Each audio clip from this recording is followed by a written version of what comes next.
you know,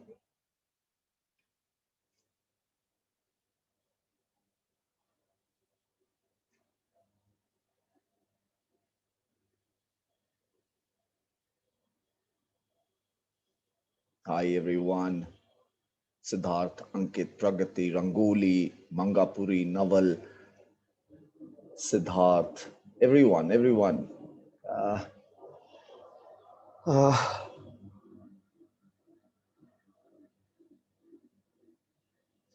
just 1 second, guys. Hmm. Yeah, let's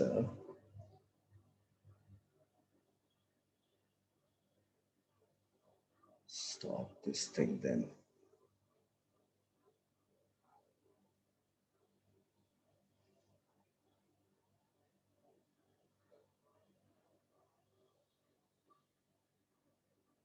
Okay.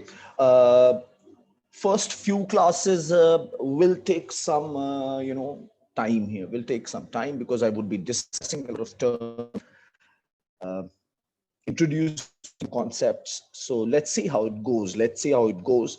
Feel free to contribute, interject whenever you want to. Uh,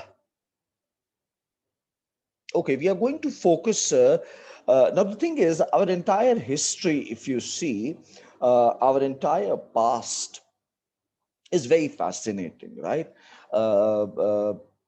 If you look at entire Charles Darwin's theory of evolution and all the evidence which has cropped up supporting it, not only within the human species but across species, it is overwhelming to say the least, right? Uh, uh, Again, this is a field which I really do not have much knowledge about, and this is a field which is very dynamic. Paleontology, where they try and dig up remains of a past. But I would give you some idea. I would give you some idea here. Hi, Deen Dayal. Okay, Mangapuri is your surname. All right, all right. Okay, okay. I'll keep that in mind, man. Uh, uh, so now,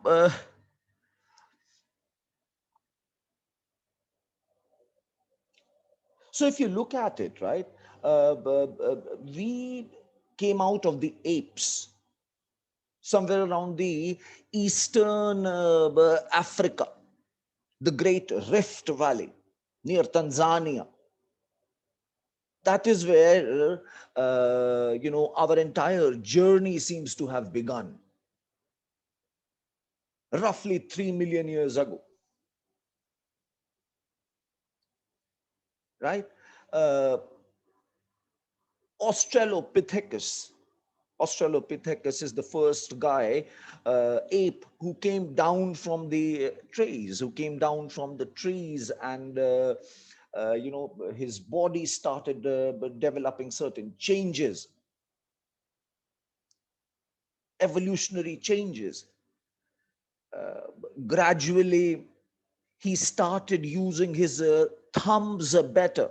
Some of his kids had better opposable thumbs, so they could pick up stones from ground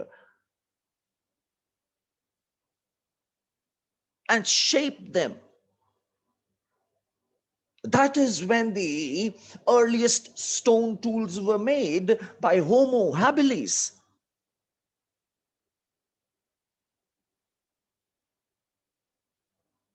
right?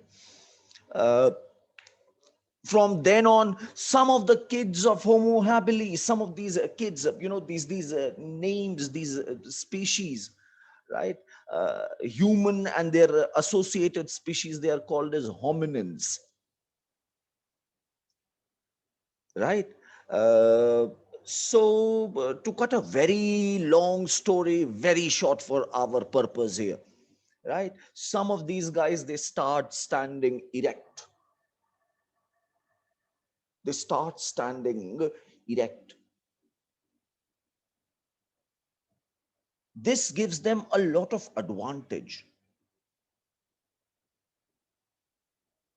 They could see farther. So they could see an approaching predator. So their chances of survival increases. And while the kins of theirs, they start diminishing, they start somewhere thriving. And because they can see to a farther distance, they start migrating as well. Homo erectus, we start finding their remains outside Africa as well.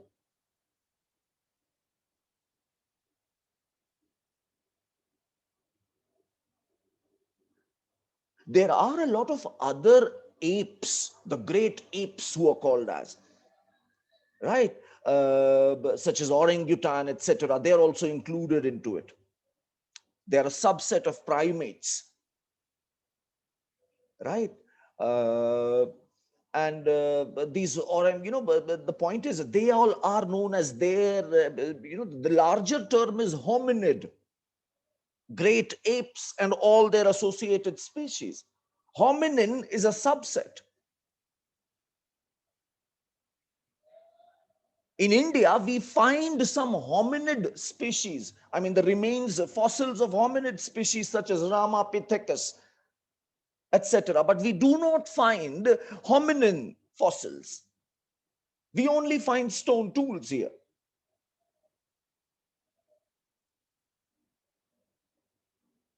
Okay. Uh, Now, the thing is, these Homo erectus guys, right? Uh,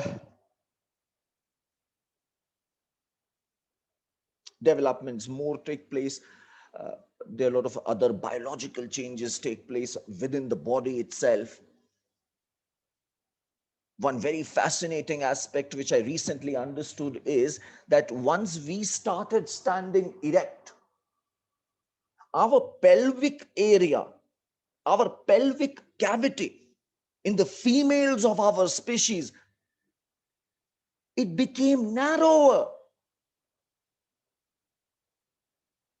That means the kid, right, the baby, it cannot stay within the womb for long. It has to come out within 9 months.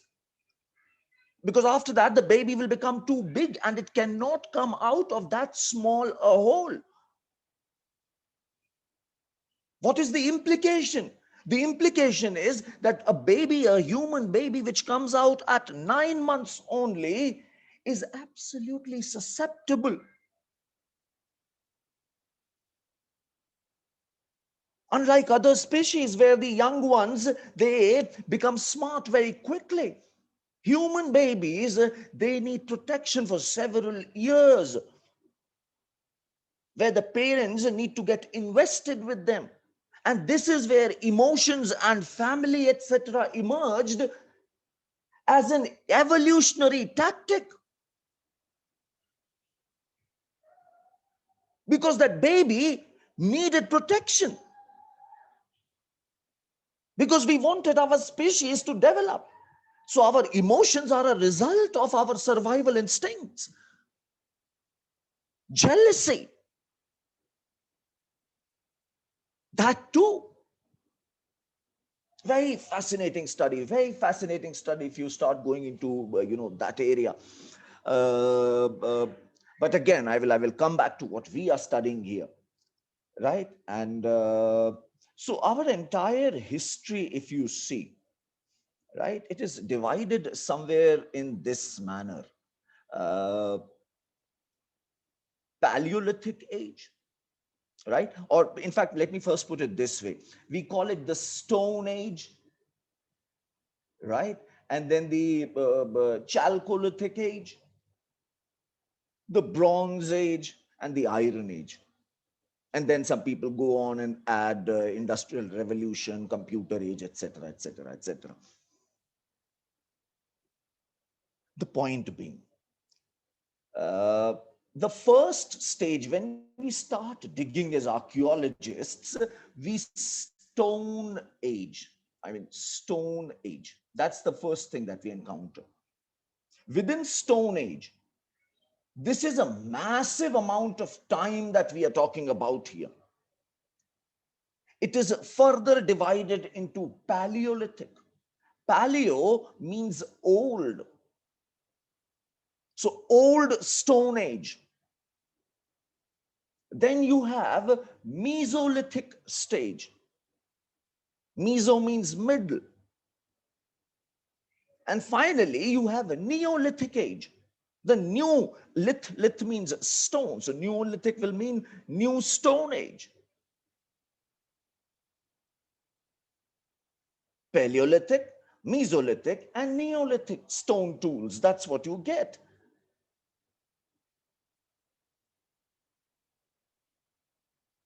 To tell you something again here, uh, let's begin with the presentation, right? Let's begin with the presentation and see how we go. This is John Lubbock. He is the person who coined the terms Paleolithic and Neolithic in 1865. Right, John Lubbock. Paleolithic is the old Stone Age, right? Yes. Have you guys seen this kind of arrangement somewhere? Earth is very old. Its age is, I'm sure you guys know this. Human beings on Earth is like we are here only for a minuscule of a time period. If you compare the entire age of Earth, we seem so absolutely. I don't know what even to say. If you can imagine, right? If you can imagine this, if you squeeze the entire, if you imagine that the entire age of the Earth is 1 year, right? You get the point, right? If you correlate it that way, then human beings have came on the scene only in the last 24 hours.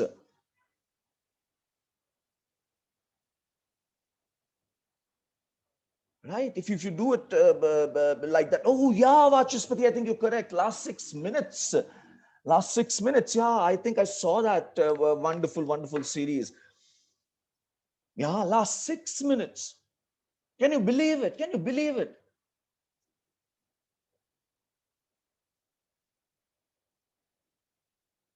This is crazy.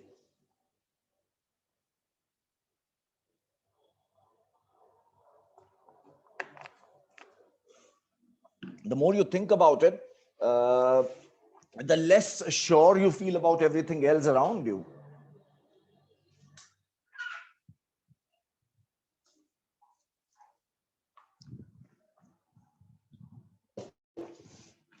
Okay, so now the point is, in this entire picture, what I want to tell you is, again, I do not know shit about this entire geographical eras. What I want you to remember is that somewhere around 2.6 million years ago, right, Pleistocene began. Pleistocene began. 2.6 million years ago, this was the, yeah, Anu, you're correct. Anu, please, all messages should be to everyone, right? That will help me. Okay, so what I'm trying to tell you here is that this is when the Pleistocene era began. Why do we say that? 2.6 million years ago, there was this last Alduvian event where again my knowledge here is extremely limited. Last Alduvian event. Alduvian implies somewhere a change in the magnetic polarity of the Earth.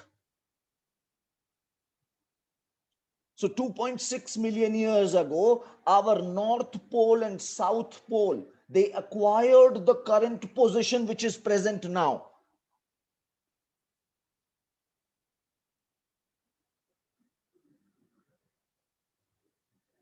You get the point? right? Now, this Pleistocene era has been going on, and it has been going on till around 12,000 years ago.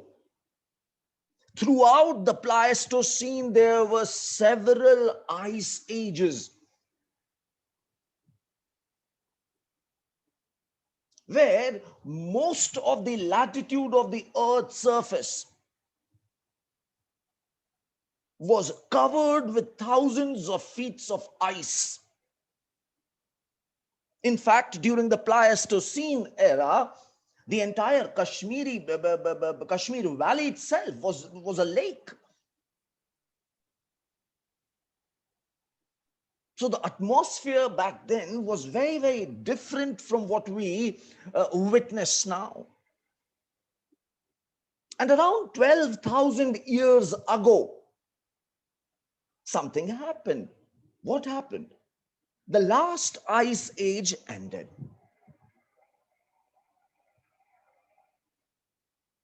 Temperatures warmed.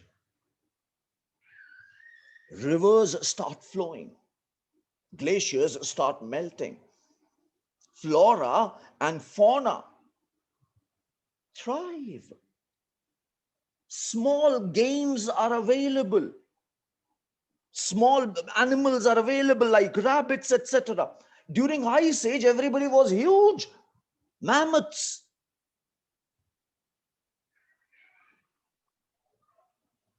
Human beings were forced to live the life of scavenger. Throughout Pleistocene, this is, what most of us were doing.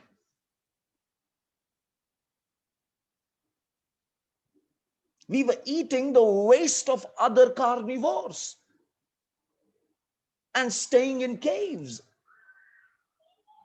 In most of the region, this is what was happening.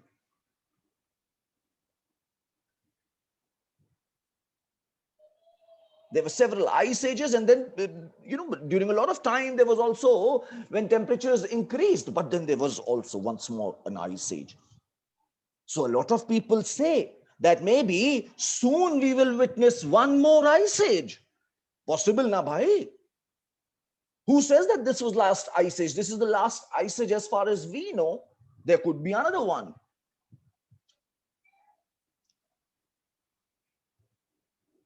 Vachaspati, the movement of continents, I think I have checked it a few times here. That happens around 20-25 million years ago. That takes place quite a few, time period back, when your entire, Himalayas are formed, and etc., etc. So that takes place a while back, actually. But yeah, good you clarified. Good you clarified. Okay, so proceeding on. It is now the point is that you should remember, throughout the Pleistocene, we see only your Paleolithic tools. You get the point? It is during the Holocene, last 12,000 years, that we have seen Mesolithic, Neolithic, and all those ages. Before that, it was all age of old stone tools, Paleolithic stone tools, Paleolithic tools. You follow me?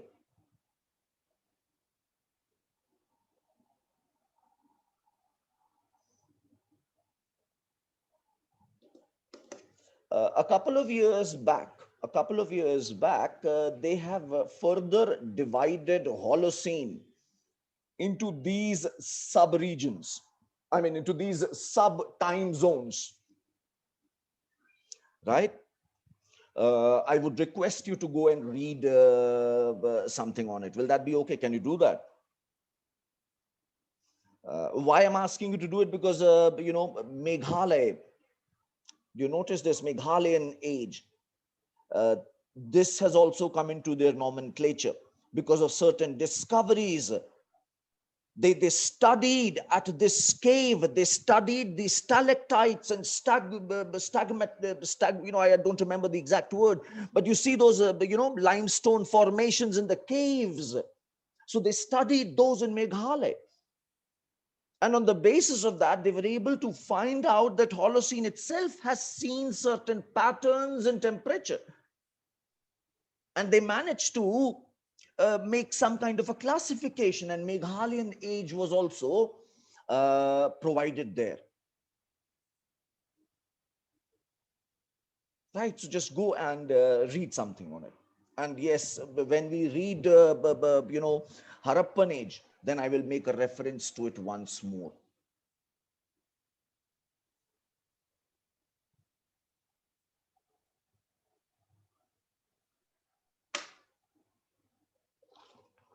Yeah, stalagmites and stalactites. Thanks, Ankit. Thanks, man. Uh,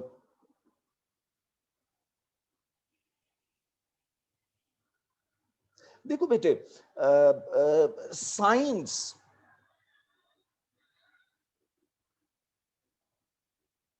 is, I completely agree with you. I completely agree with you. On the basis of these, some sites that they have, these points, right? If you see, they have hardly, excavated what, even 2% of Indus sites we have not excavated. 15 sites we have hardly excavated, and we know about, more than 500 sites at least. And we are coming up with such general statements about thousands of years ago, millions of years ago. It is stupid, but this is where you should understand. This is what is a scientific method. We are not correct. We have to accept it by every means. We are not correct. This is the difference between scientists and a religious fundamentalist. A scientist cannot say that this is the only way it can be. A scientist has to be open to further evidence. On the basis of present evidence, on the basis of present state of knowledge, this is what we are making an educated guess. If more evidence comes up, we should be open as a community to accept it. As a person who claims to have some kind of a rational mind, I do not believe in ghosts. But tomorrow, if I see one, I cannot say, "No, I am a scientist, I will not believe it." If I'm a real scientist, I will take it, I'll accept this new information.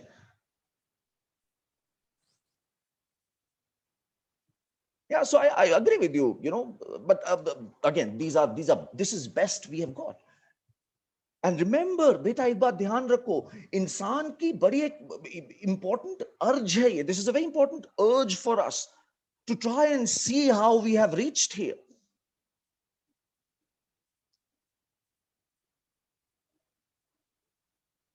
So maybe we need to ask such silly questions. And maybe we need to ask such silly papers. We will be laughing at them 10 years down the line, maybe. That what the shit were we doing? But yeah, that's how it is.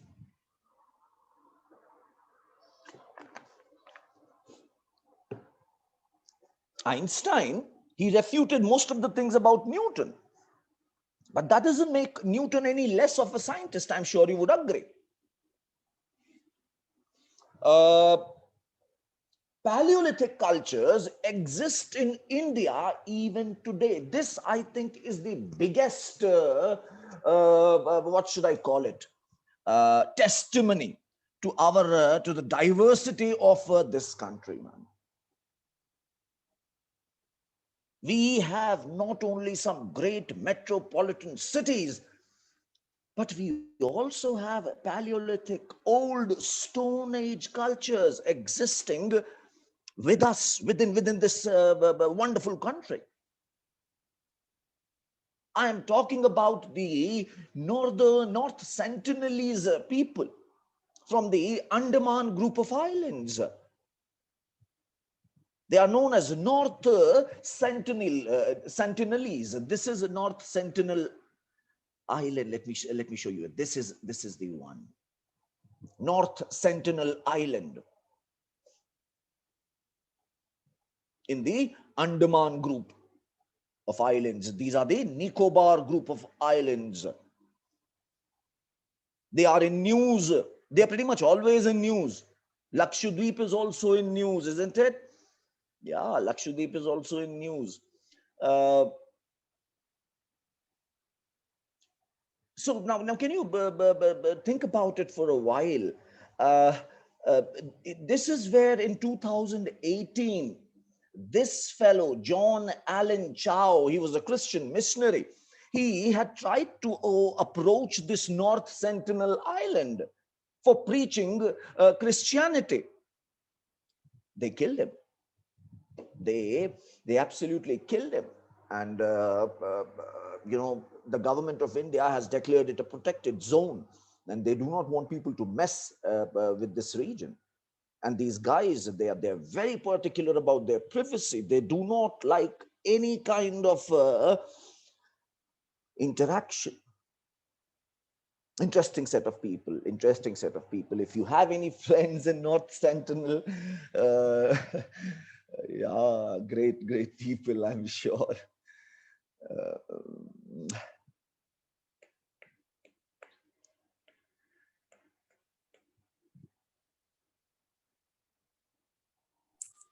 They're preserving their culture.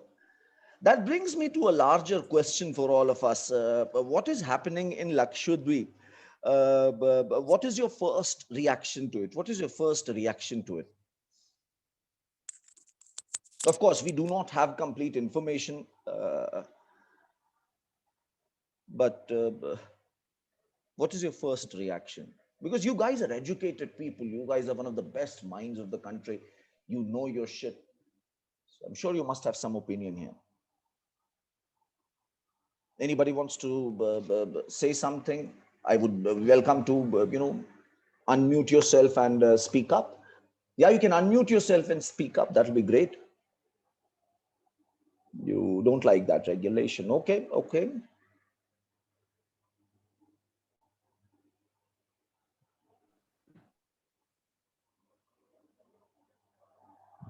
Uh, okay, think about it. Do think about it, anybody, right? All of you, I think you should.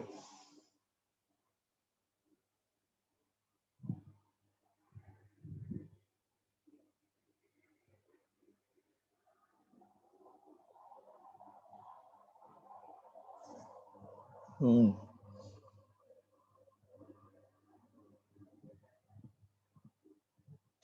Do you see it's a conflicting socio-economic, problem as well? Development versus preservation of culture. Now, the government maintains that they want to develop these regions.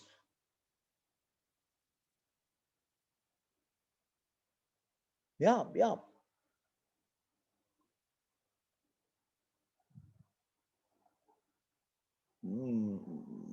This is what the government is saying. Yeah, they're also planning some cities. Am I mistaken here?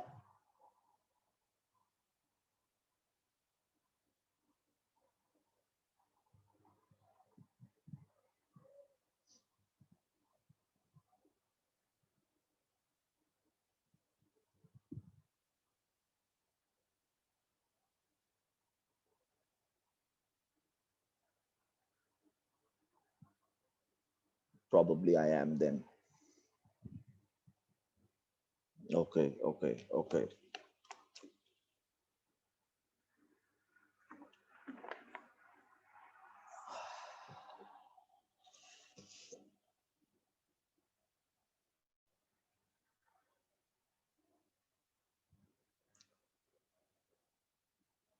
Hmm.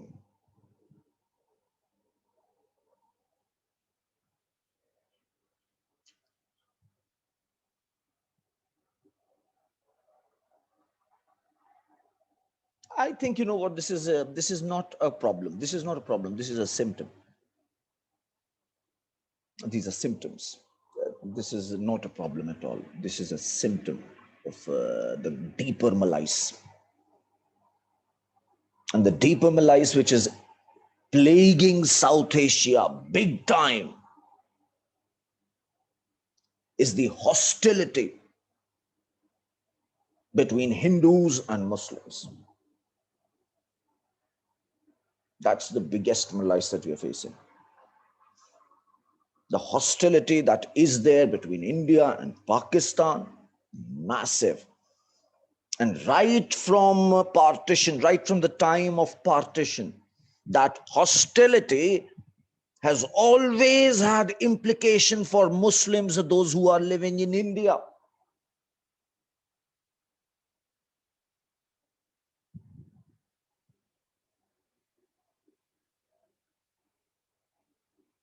Majority of the population living in these regions, in Lakshadweep, I have been told, is a Muslim.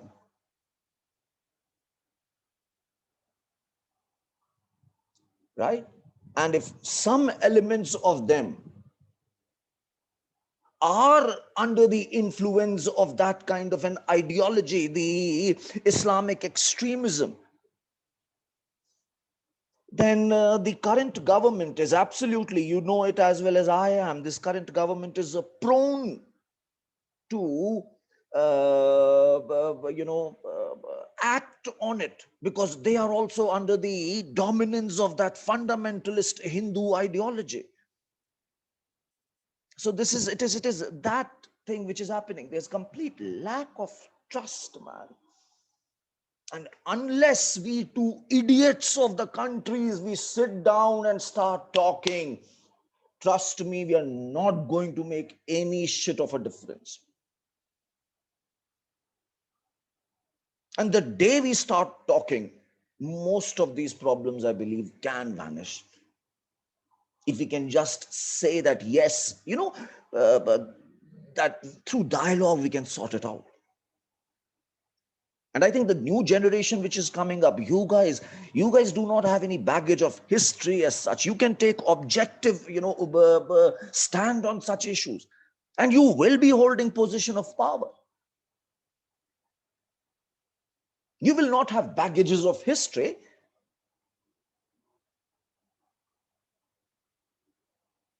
So you can take objective stands on these decisions rather than just being one paranoid nationalist.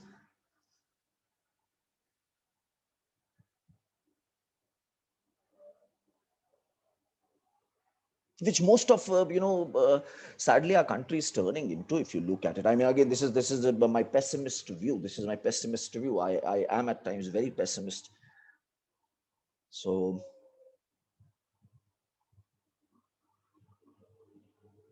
no, I think if you look at it, if the government wants to develop it as a couple of trade hub, I think it's a decent idea. It's not a bad idea. They can do it on the lines of Singapore, Hong Kong. Yeah, maybe we need that. It can be argued about. But couple of things that you need to question right away is the prioritization. I think the focus area at this point of time should have been to initially develop at least one, mega city on the mainland, every state. We have not been able to achieve that. We should go for such peripheral areas and developing them once we have that kind of a core. On the mainland, we do not have. तो पहले आप अपने within the states, every state should have at least one. The state capital should be a massive hub. Once you have achieved all that, then maybe yes. And then I am sure even when you do that, then even everybody would like to, even the people of Lakshadweep would also say that give us this kind of something. We want that. rather than the center trying to enforce it on people. कि हम तो development करेंगे, आपको चाहिए करवानी है कि नहीं करवानी है, doesn't matter. This kind of an attitude doesn't work. It cannot work. It is, we are only digging our grave. Because in the end, what will happen? What will happen? Think about it. Both the parties will keep on spending outrageous amount of money on defense, on trying to achieve that one-upmanship. And global powers will keep on utilizing our differences like they do, like everybody does. Even India does. I'm sure you know that, right? If two countries are fighting, India is not a saint that Indian foreign policy will not try and take advantage of it. Every country does that.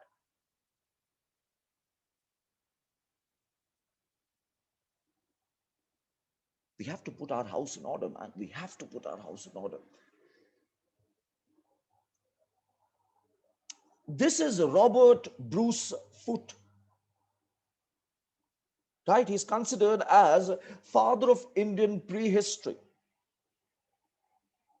He had a career of more than 40 years with Archaeological Survey of India, and he discovered more than 450 prehistoric sites, mostly in Madras Presidency.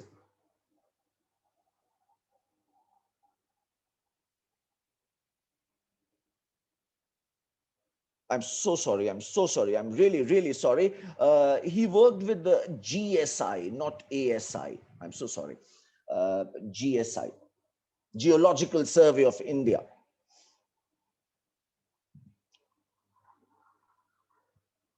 See, these, so in 1863, he discovered certain stone tools here.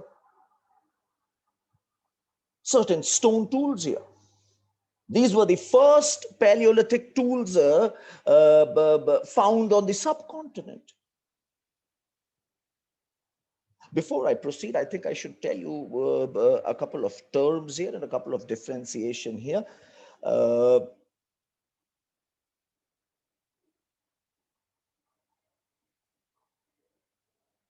Yeah, आइए जरा.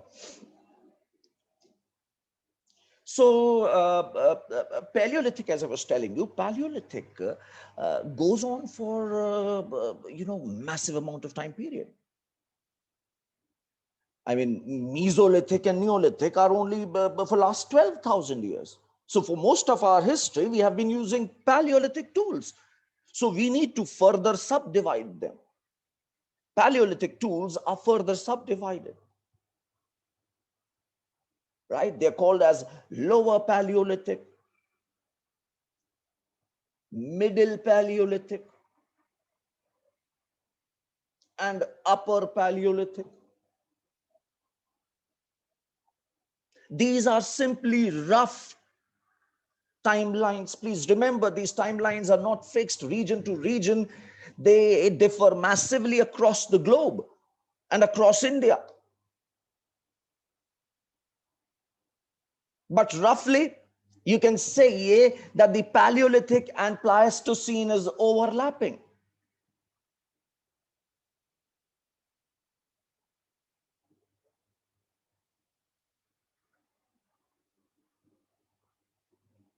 Right?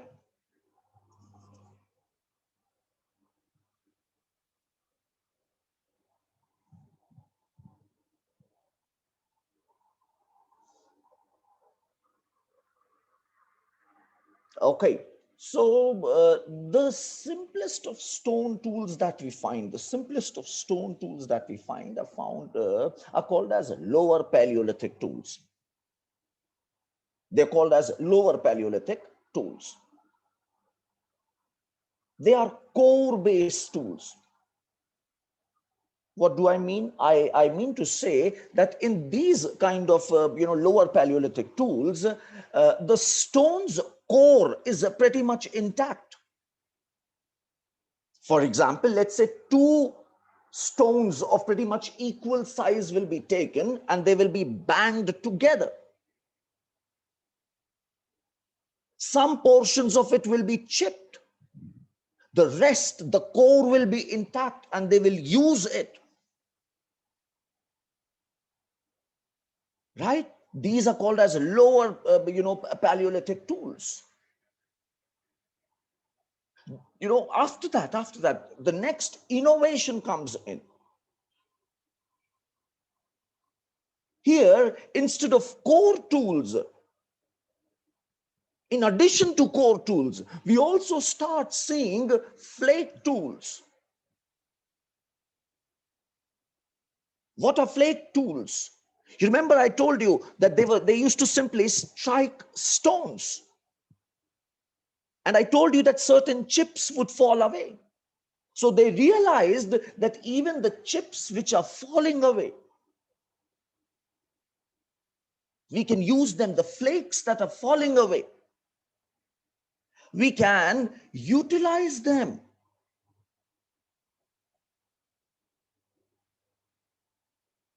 Just try and see how their intellectual capacity is evolving as well. Then came the upper Paleolithic period. Here they started making blade tools. They would give blades, a form of a kind of a blade was provided, sharp blade was provided on stone.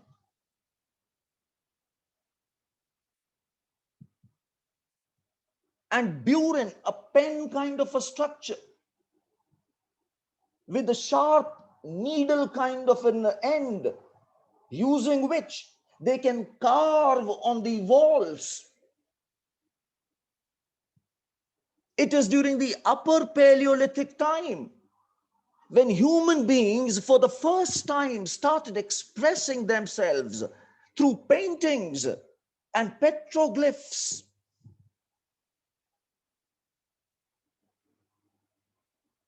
The first earliest paintings that we find at Bhimbedka. In Bhimbedka,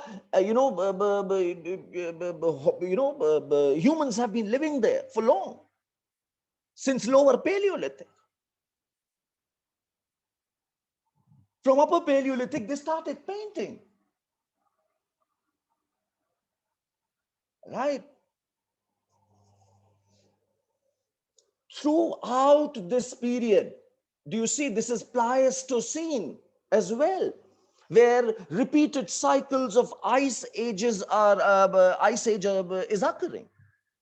And during this time, human beings are basically hunters and gatherers. They are hunters and gatherers.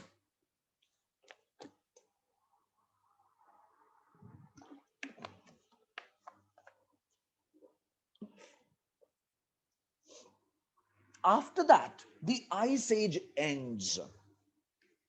Right? And as I was telling you, temperatures warm, flora and fauna thrives, small games become available. Man realizes that, bow and arrow can be used very effectively. And spears, hunting becomes massive now. Right? Uh, so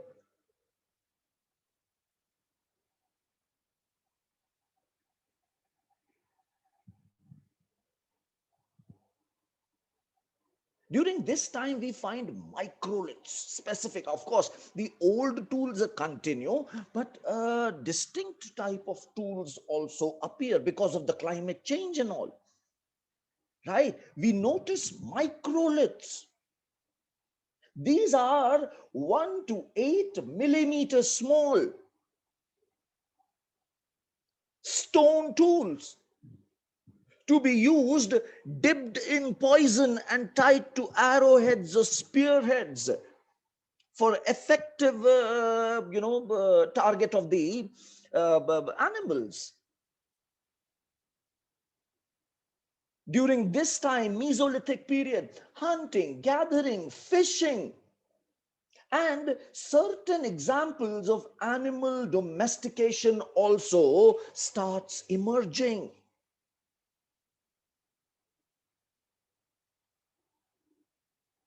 Interesting, interesting. Uh, Finally, human beings, they start the process which will be the game changer, and that will be uh, plant and animal domestication. They will start domesticating plants and animals.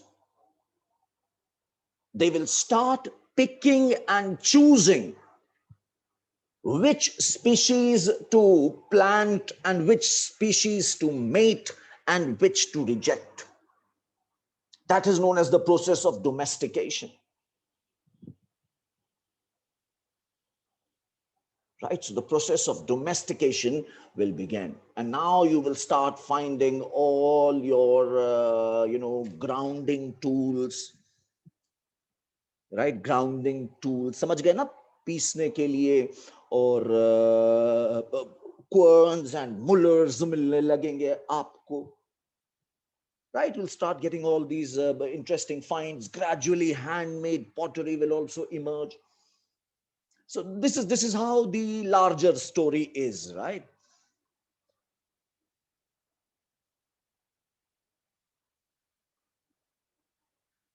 So now let's come to this, right? In 1863, Robert Bruce Foote, he discovered some, stone tools at Palavaram. This is the hand axe which he discovered. Do you see? This is a core-based tool.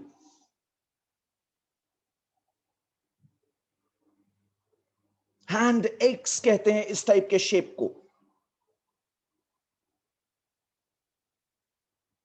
It's a core-based tool, belongs to the lower Paleolithic times. And then a couple of months later, few months later, at the city of Atirampakkam,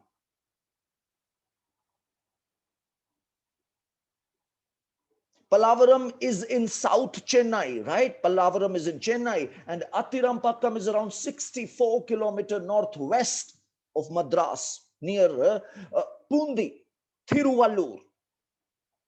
Atirampakkam, very important site for us. It is in news for so many reasons, right? So Atirampakkam, a cleaver. This is a cleaver, another lower Paleolithic tool which was discovered here.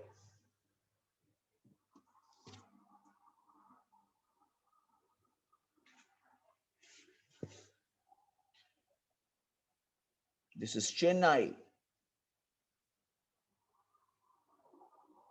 Atirampakkam, right?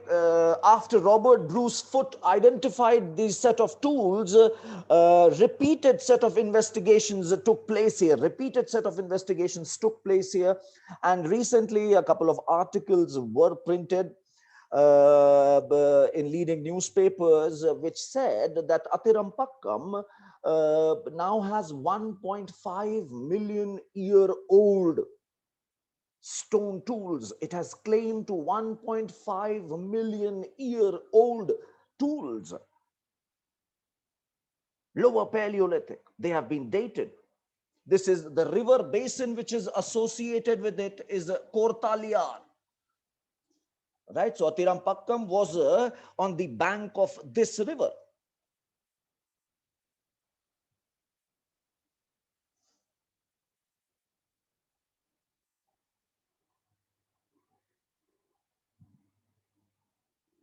But we really cannot say, who is responsible for, as I was telling you, right? Who is responsible for these lower Paleolithic tools? Because in Indian subcontinent, we do not get many hominin fossils. Robert Bruce Foote, along with his son, Foote Jr., he also played a very important role in the discovery and excavation of Balaam caves in Andhra Pradesh. I think Balaam caves are in Kurnool. Correct me if I'm wrong. Yeah, these are Balaam caves. The second largest caves on the Indian subcontinent, after Krem, Liat, Prah caves in Meghalaya. This is how Australopithecus, this is how he looked. Homo habilis, the erectus, the Neanderthalensis, and the sapiens. A lot of other groups, of course, came in and then they lost it, right? They just became extinct. More than 7,000 artifacts recovered from Atirampakkam. By 2020, it has come up with several insightful discoveries.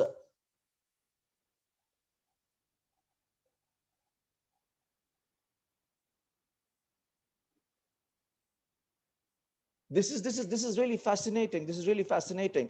I'll try and simplify it and tell you. Probably the details shouldn't be mattering to you too much, but still the idea is, initially it was believed that all these microliths and all this technology traveled from Africa and reached India. But now it seems that from Atirampakkam, they had a thriving microlith industry, pretty much parallel when Africa was having it.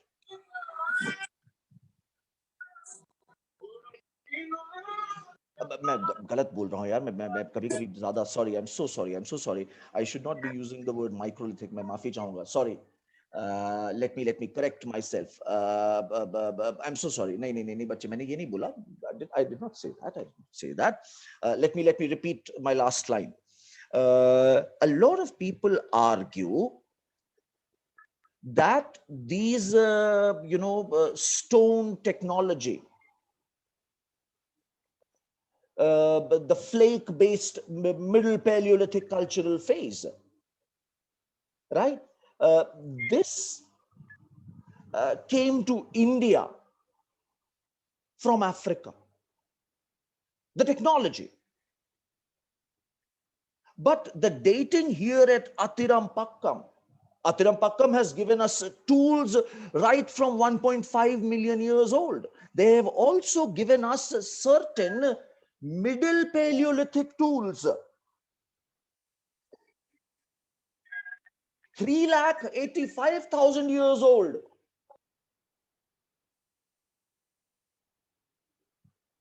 According to earlier evidence, the middle Paleolithic culture in India was around this time. But now we find middle Paleolithic stone tools more than 3,85,000 years ago. This is a massive, because this places us parallel to similar developments that were happening in Africa. Because in Africa also, they were now coming up with middle Paleolithic technology. In India as well, we have figured it out. This is what it implies to an extent.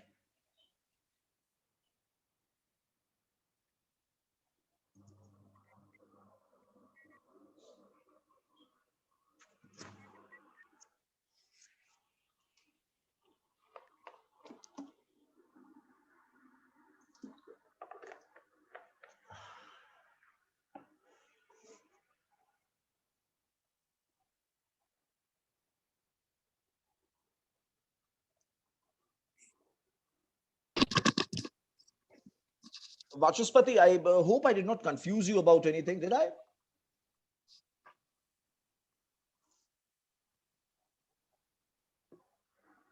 Okay, sure, Rohan.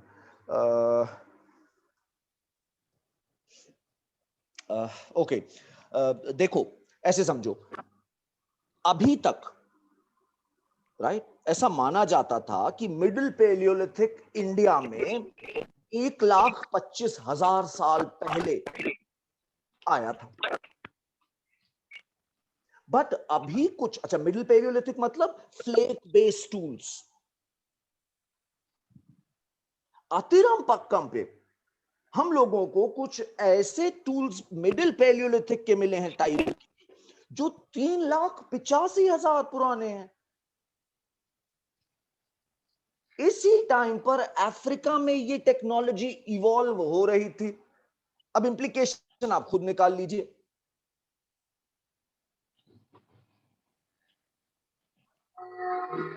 Does that make any sense? I'm sure it does. I'm sure it does.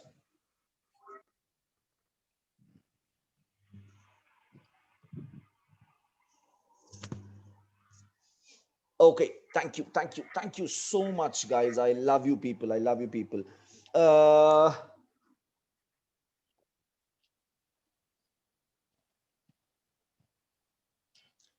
mm,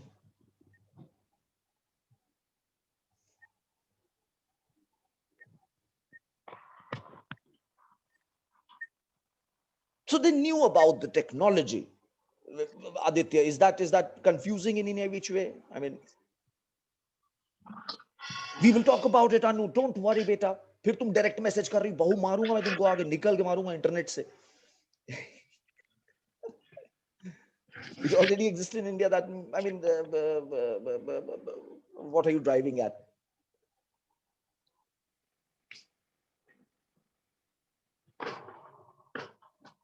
हाँ, मतलब ये stone tools मिले हैं. So that means people somewhere in Atirampakkam, they knew about it. They were using such tools, right? उसमें कोई confusion अगर है तो बताना मुझे सोच के.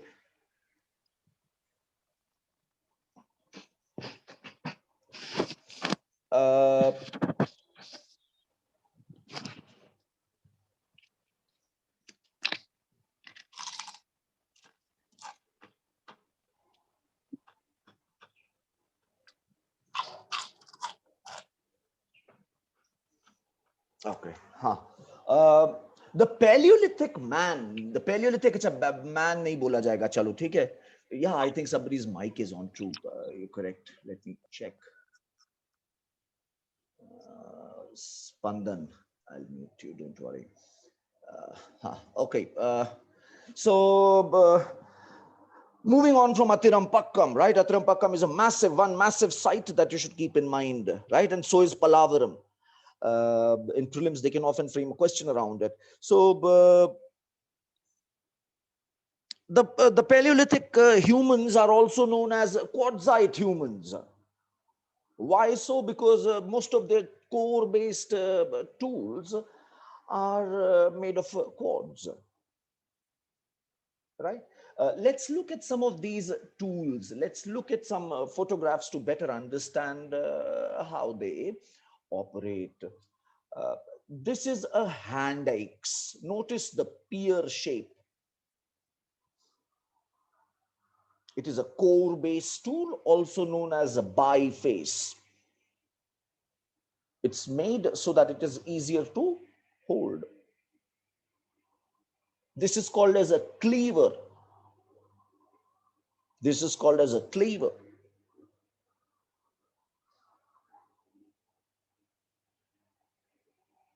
This is a chopper. A chopper.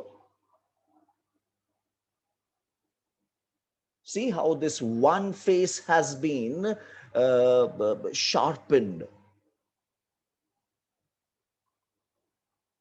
Chopping tool. That was a chopper. This one is a chopping tool.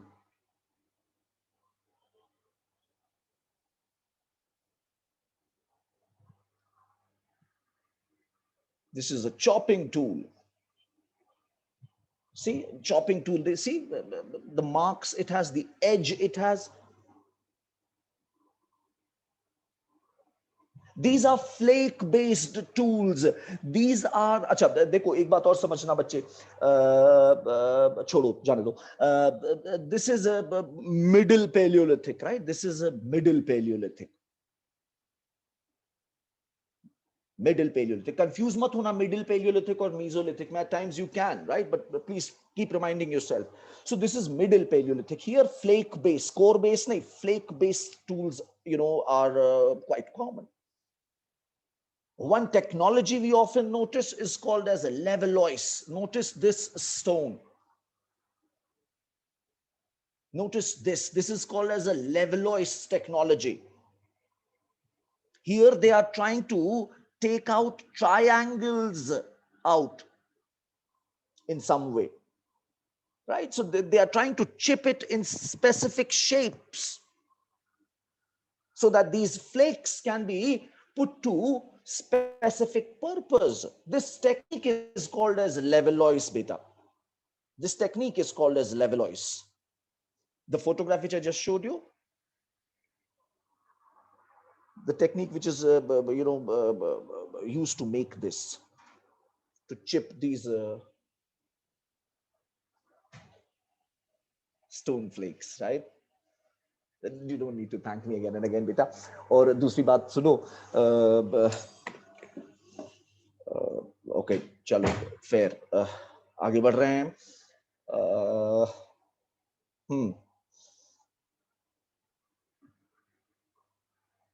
These are your upper Paleolithic tools. Do you notice they have blades? Both sides have been worked into blades, burins and scrapers. It is these burins, pen-like, which were used for no problem, carving wood or bone. Earliest art came from Upper Paleolithic. And burins also come from Upper Paleolithic. It is these burins which were used to make petroglyphs. What are petroglyphs? These are engravings in rock which were colored.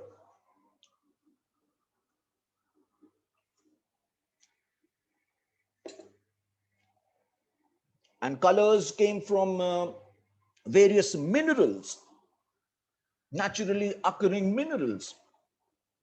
Oh, lovely. You have been to Bhimbetka, Rohan? Great. I'm sure it must be great. How was your experience?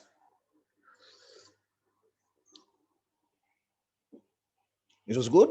Can you please switch on your mic, Rohan, if it is okay with you? Yes, sir. Oh, lovely. Tell us. Yeah, sir. It was great. Our professors also told that the paintings and all these things, were lakhs of years ago. They were painted, and it also shows the way they used to live.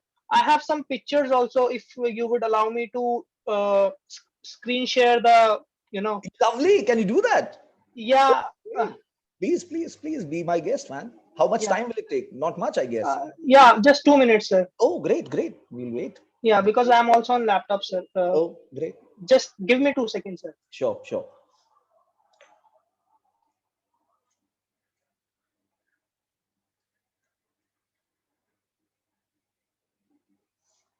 And he's correct, guys. Some of these walls, they have been painted successively. As many as 20 layers of painting on the same wall.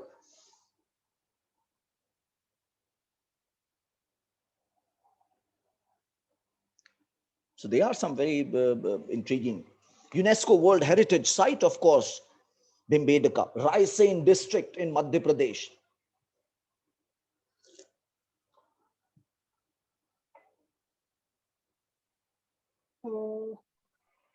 Yes, sir. Just a okay, wait. How can do I need to do something to give you screen sharing power? No, sir. I have option there. Okay. Screen share. Sir, but you have to enable me. Okay, hang on. Let me see how I can. You are Rohan, right? Yes, sir.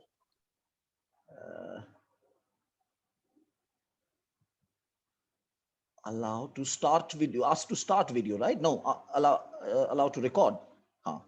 Should I? Yes, sir.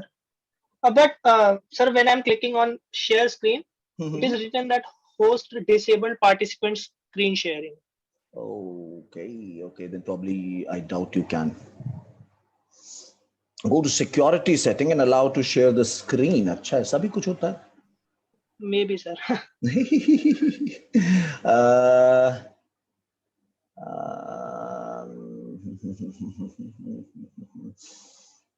I'm so sorry, man. I'm not able to figure this one out. But definitely, sir, I will share the pictures of if here it is not possible, then I'll share the pictures of this Bhimbetka thing on Telegram, sir. Okay, lovely. Lovely. Yes, sir.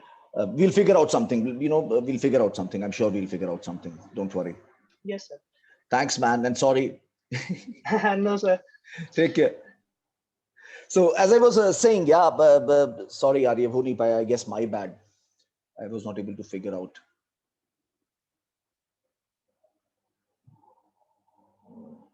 Acha, Gunjan is host. Acha, Gunjan is the host. Who is Gunjan, man? Gunjan is the host. Gunjan, can you do that?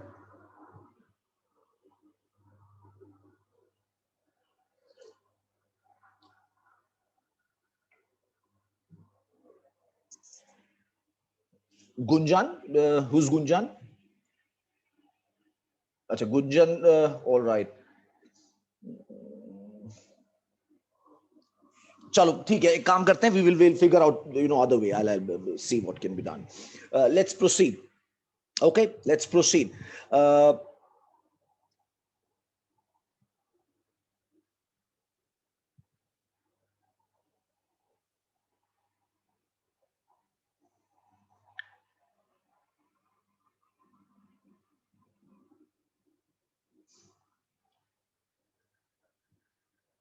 ठीक है okay.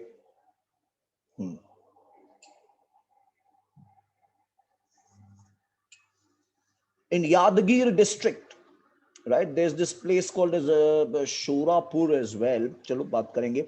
For the time being,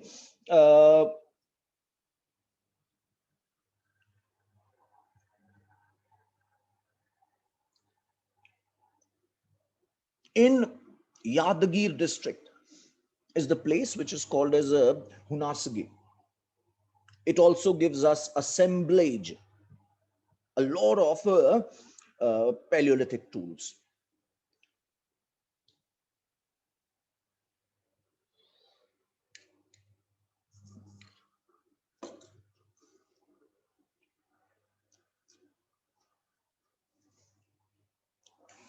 Okay, I'm starting off with the lower Paleolithic, some sites that I will throw at you. Try and catch few critical ones. Rest, forget about them. Okay.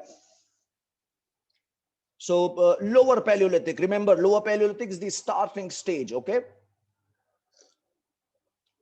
When we look at tools of lower Paleolithic that we get in the subcontinent, they are classified into two types. Sohanian culture. This is primarily seen in Pakistan, part. And the Apulian, also known as Madrasian culture. Apulian or Madrasian culture. Both of them are lower Paleolithic. Sohanian culture is found in Pakistan and northwest India, around Shivalik hills. And Apulian culture is found in rest of the India, in complete rest of the India. It is Apulian culture, also known as Madrasian culture. Why Madrasian culture? Because it was first discovered at Madras by Robert Bruce Foote. You remember?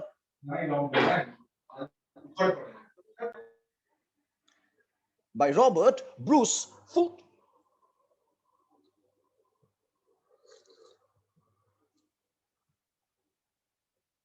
Apulian culture, lower Paleolithic culture, is found in Pakistan, in Rajasthan, Mewar, Saurashtra, Gujarat, Central India, Deccan, Chota Nagpur, Eastern Ghats, all across north of Kaveri. These sites are densely concentrated in Central India and southern part of Eastern Ghats. These are all the lower Paleolithic sites that you will find in India that have been mostly discovered.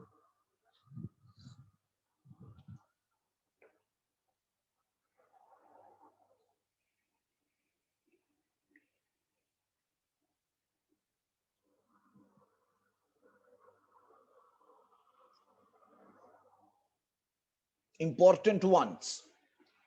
Notice the location of Pahalgam. Of course,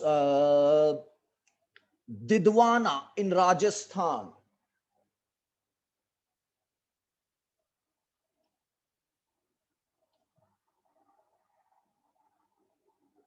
This is Bhimbedka, right? 13 is Chambal complex. Okay.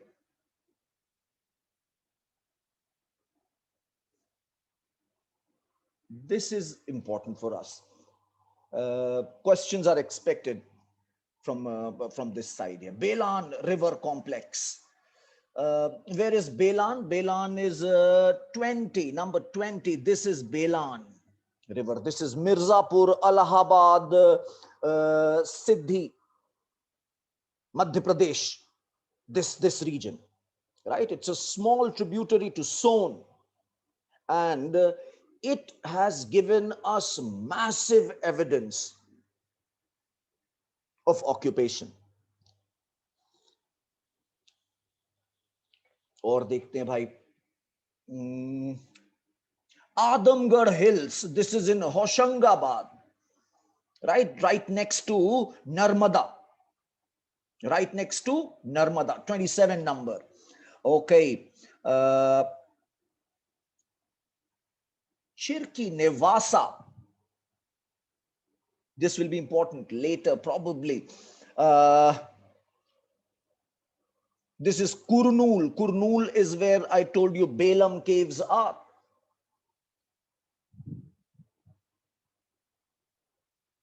Chalo, for the time being, I'll just mention these ones. Okay.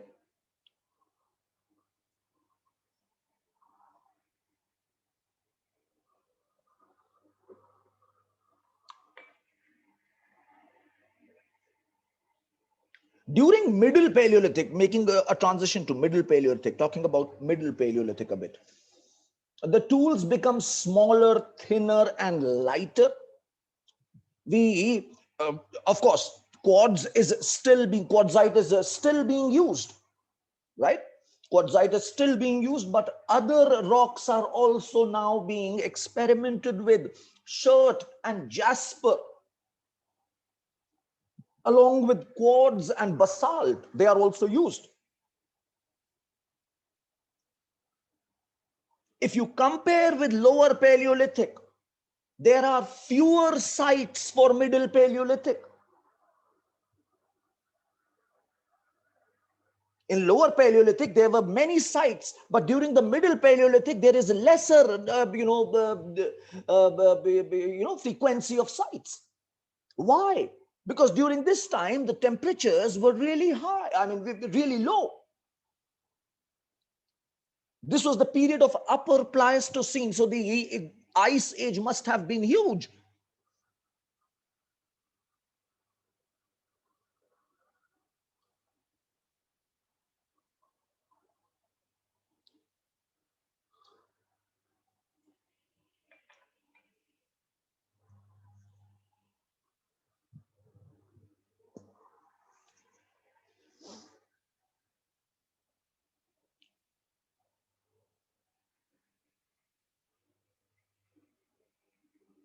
Earliest trace of human occupation in Ganga plain is found at Kalpi in Jalayu district. Jalon, I'm so sorry. Jalayu. Badayu yaad aa raha tha mujhe. I'm so sorry. This is Jalon, right? So Jalon, Kalpi in Jalon. Okay, this is where we find the earliest evidence of human occupation in Ganga plain. It dates back to Middle Paleolithic. At least 45,000 years old, site this is. We find arrowheads and knives carved out of bone here at Kalpi.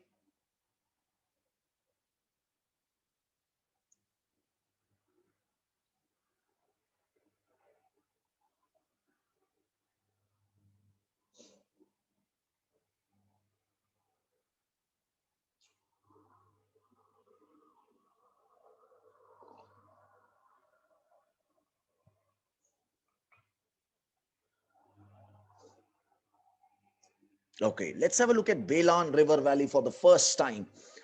This is Belan River. This is basically primarily your southern Uttar Pradesh. This is your southern Uttar Pradesh, primarily Allahabad, Mirzapur, this region.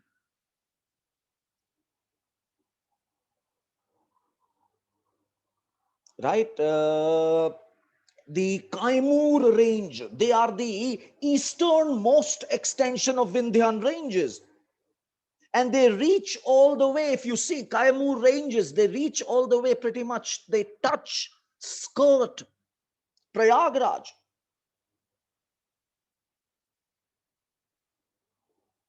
Right? So here there must have been easy availability of stones. And here at Bailan Valley, we have discovered some massive, uh, uh, evidence. This Bailan River Valley, it originates in Sonbhadra and flows through Chandauli, southern Chandauli, Mirzapur, Allahabad, right? And then also enters Madhya Pradesh. It is a tributary. I said, I think, I'm so sorry. I think I said that it is a tributary of Son. Main maafi chahunga. I'm so sorry.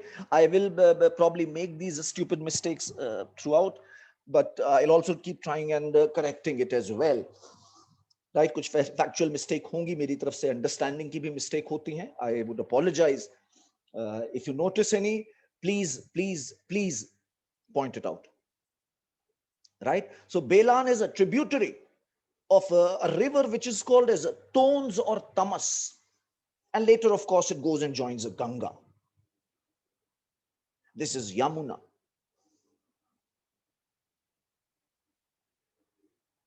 This valley is endowed with rich resources, right?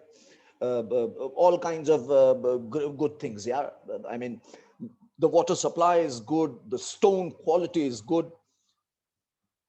A lot of game. Game means basically animals to hunt. Fish, a lot of fishes, birds to capture, etc. And they also get roots, tubers.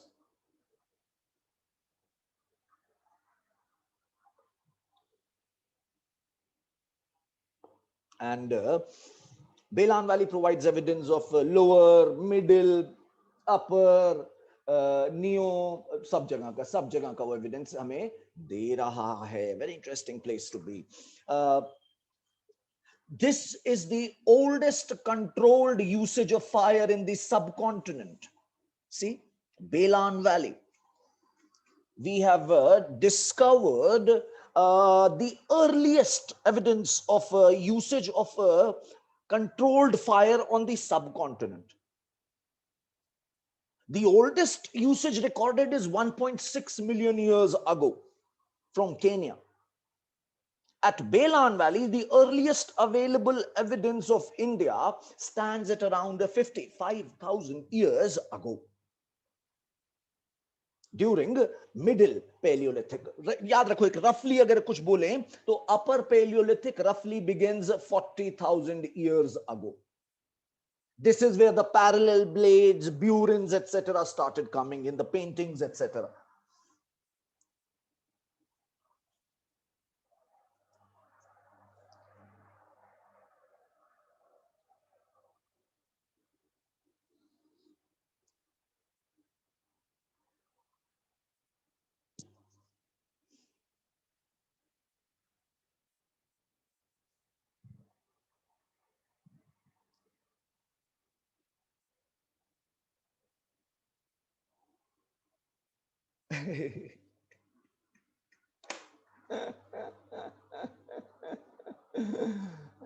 Can anybody answer it? Don't you think these are two different things, man? Come on.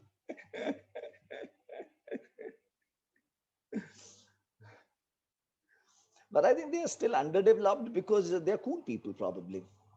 Africans are cool, good people. That is why they are, underdeveloped. Others have just gone there and done some atrocious. Chalo, we'll talk about it. How have they treated Africa? That is a story, definitely.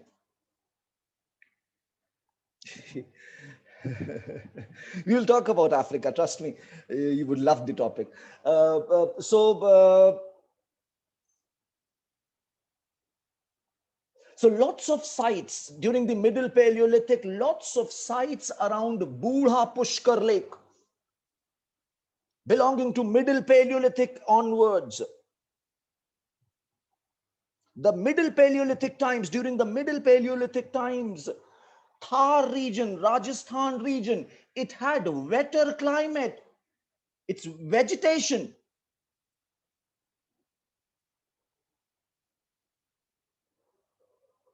The entire colonization, if you see, colonization of Africa, the way they did it, that in itself was a huge setback. Africa is still dealing with the, tragedy.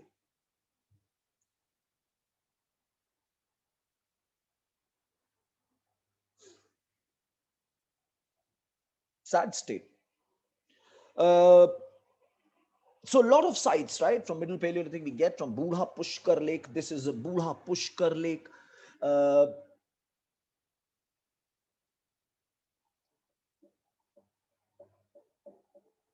the Middle Paleolithic, right? The Middle Paleolithic of Central and Peninsular India is also called as a Nevasan industry. Nevasa is in Ahmednagar. Ahmednagar.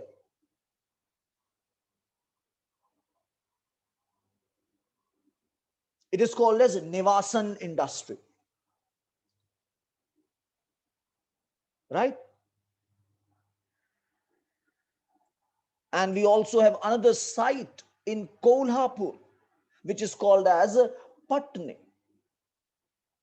right? Kolhapur, mein Patne. So these are two sites, Nevasa and Patne, the Middle Paleolithic site of Maharashtra. Nevasan tools, they are made of agate, jasper, chalcedony.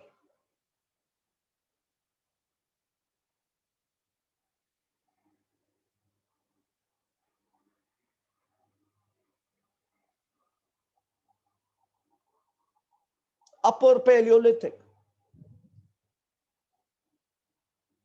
Now we start seeing parallel sided blades and a lot of burins start appearing. The Upper Paleolithic tools show a marked regional diversity.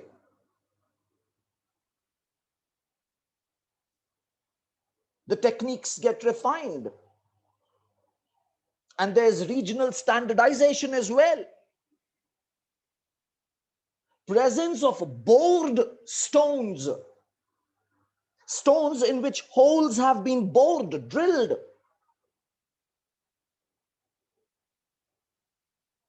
And grinding slabs.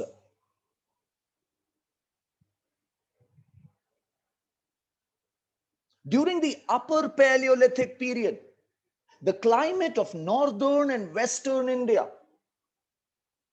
it had become increasingly arid. It had become increasingly arid.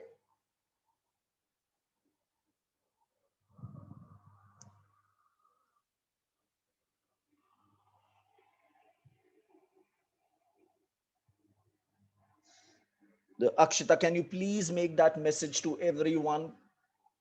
The climate of okay, take it, fair. Yeah, this is what I'm talking about. These are your slabs in which they would make their tools. Such slabs start appearing.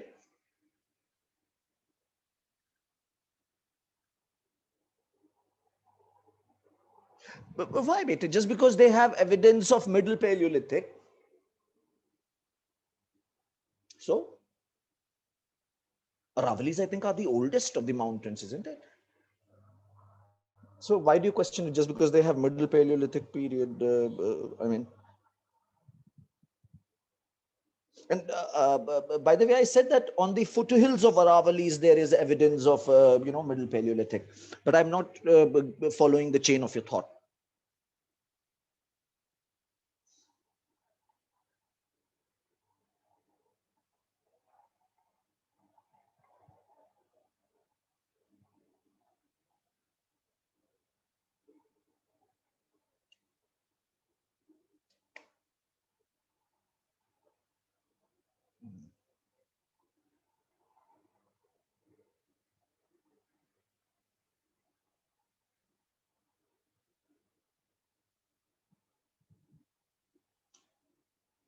Can you, Akshita, can you please open your, unmute yourself and please ask your question? Yeah, I think that that way I can better understand, what we are dealing with here.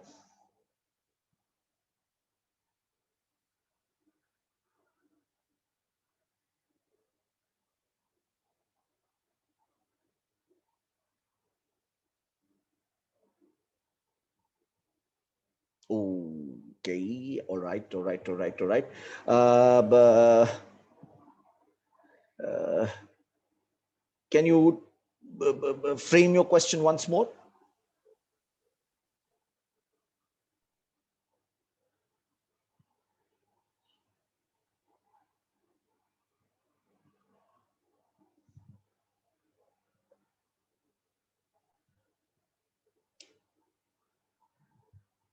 Okay. Okay, Aravallis are very old, right? But they're very old. I mean, I precisely do not know the numbers, but they are. Uh,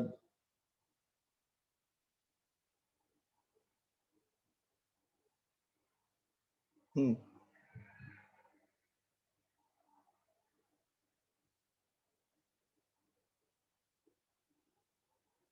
hmm.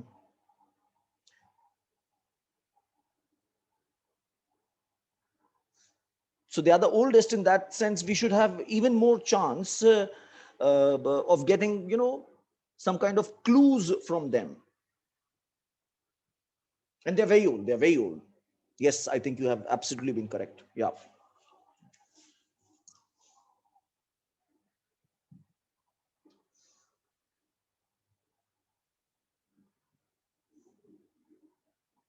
This is very interesting. These are bored stones and slabs, grinding slabs.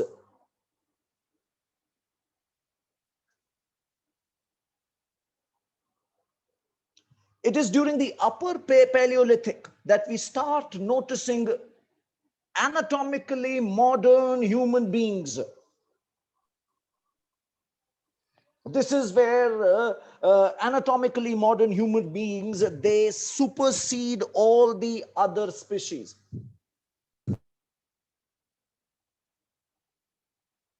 Widespread appearance of figurines and other artifacts reflecting art and rituals emerge. Massive development, I'm sure you would agree.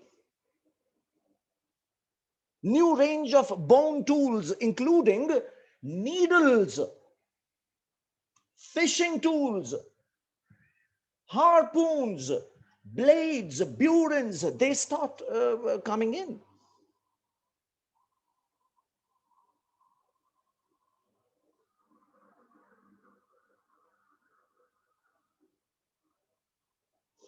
This is from Patne in Kolhapur,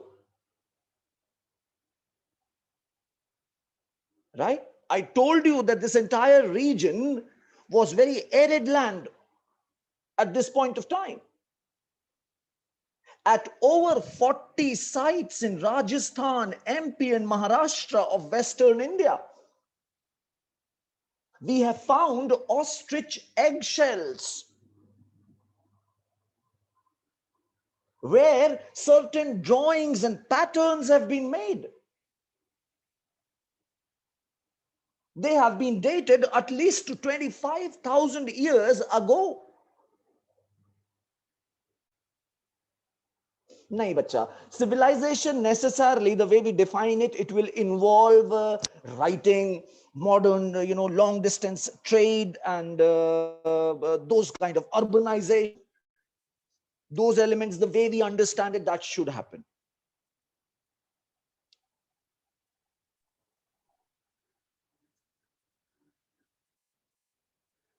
To an extent, these elements were starting to emerge. I'm not denying it.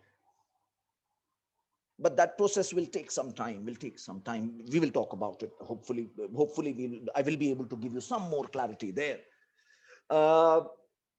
So as I was telling you, right, these ostrich, so this implies that ostriches were thriving in this entire region.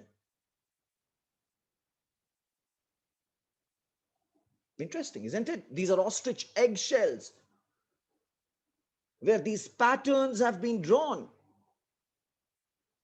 Crisscross hatched design.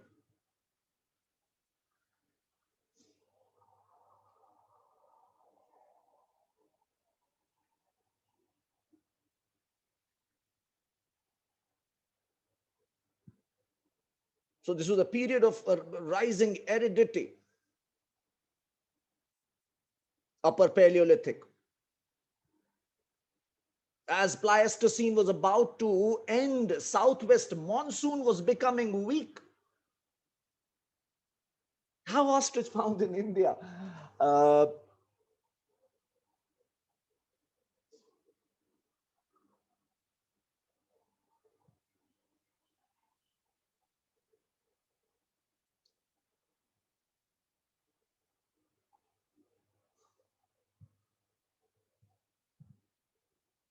Again, I'm so sorry. My knowledge is extremely limited. I really do not know much about this. But my educated guess here would be that one way to look into it would be, you remember we were all how one big country, I mean, one big continent once, and then we started breaking, etc., etc. Madagascar was a part of the entire Indian, what should I, continental belt, so to speak. Wasn't it, Anu? So that's one way to look at it. And they thrive in arid climate. During Upper Pleistocene, Western India was witnessing arid climate, and they also were thriving.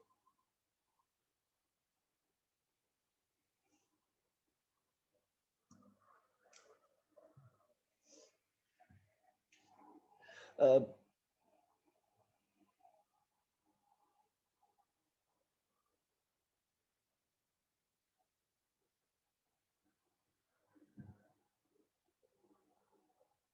Southwest monsoon became weak. Sea levels dropped. Coastal areas of southeast Tamil Nadu, Saurashtra, and Kutch, they developed quartz and carbonate dunes because sea level lowered.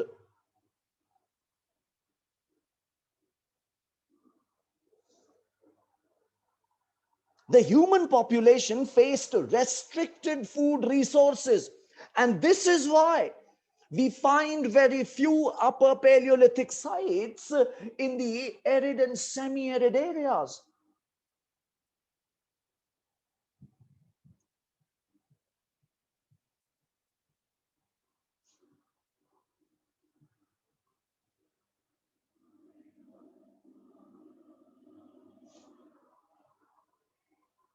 Belan and Son river valleys in northern Vindhyas, Kaimur range ke paas, right? Here again, we find some important and interesting evidence. Chopani Mando, it has a continuous sequence. These are important places. Chopani Mando has a continuous sequence from Upper Paleolithic to Neolithic.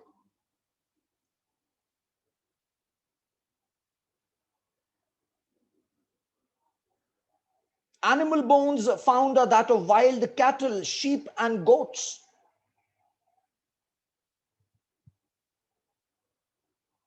Chopani Mando also provides remains of pottery. Earliest evidence of usage of pottery in the world comes from Chopani Mando. One of the earliest evidence of rice domestication comes from this region of Belan Valley.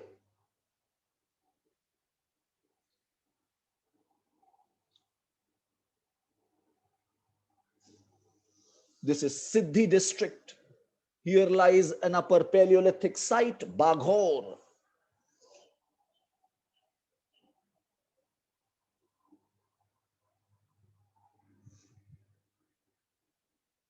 This is Belan, Tones. This is Son. Very interesting. In Upper Paleolithic at Baghor, right in Siddhi district of MP, archaeologists were absolutely blown away when they saw this.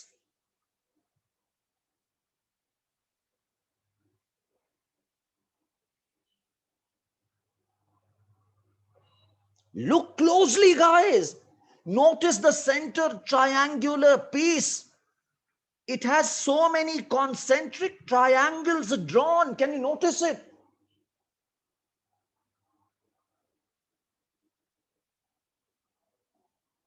Can you notice it? Anybody? I'm sure you can if you look real closely. मिल रहे होंगे कुछ concentric triangles दिख रहे होंगे roughly. Yeah, they are basically, the beautiful part is that the current Koli and Baiga tribes which live in this region, they even now worship such stone statues. They call it as a mother goddess. And here we have similar evidence from Upper Paleolithic, from Baghor. Massive evidence. Massive evidence tells you, this country is how old, our cultures are how old. Right? One of the most important, earliest mother goddess shrine in the subcontinent, you can call it. A lot of time people argue that Shakti, goddess ki puja jo hai ye baad mein aaya kafi. Nahi, but if you see, somewhere popular culture mein it was there.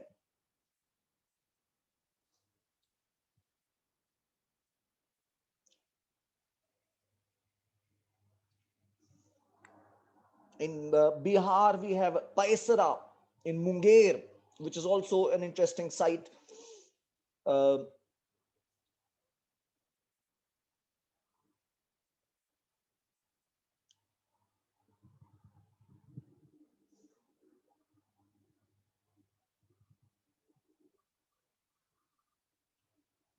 Interesting.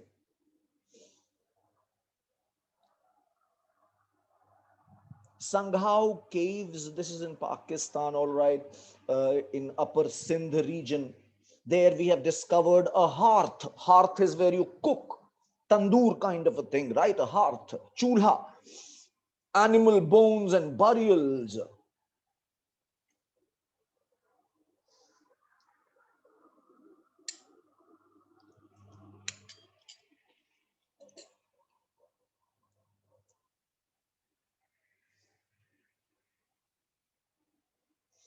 The upper Paleolithic sites are fewer than those of preceding phase due to increasing aridity.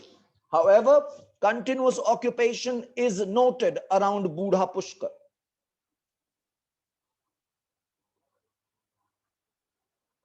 Okay. Kurnool pe, Belam caves. Here we have a Muchattala, Chintamani Gavi at Kurnool. Only place where tools made of bones are found in upper Paleolithic context. Kurnool is known as gateway of Rayalaseema.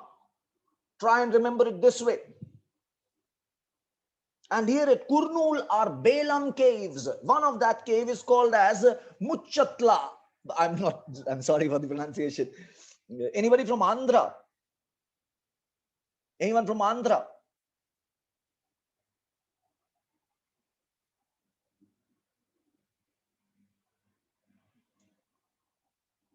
Anybody from Andhra? Nobody? Anybody knows how to pronounce it correctly?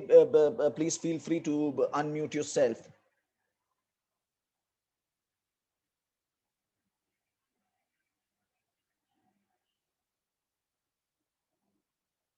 No, not Karnool, not. Acha, oh, okay, that's Karnool. All right, all right, all right. I do it Kurnool.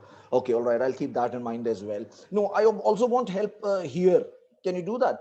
Can you please unmute yourself, Shekhar?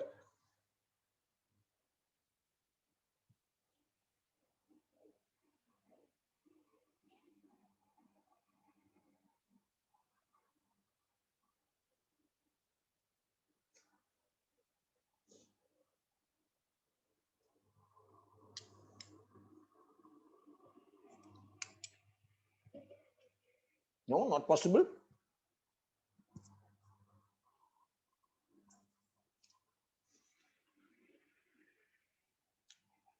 Okay, okay, okay. Good evening, Soumya Ranjan.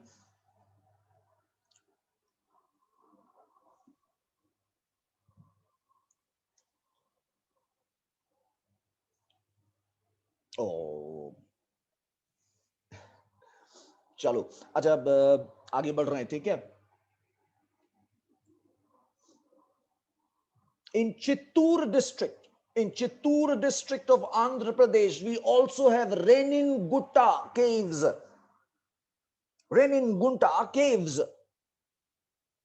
Here also upper Paleolithic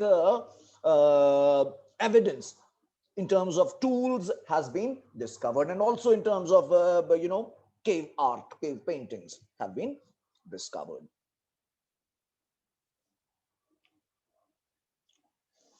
Paleolithic art, right?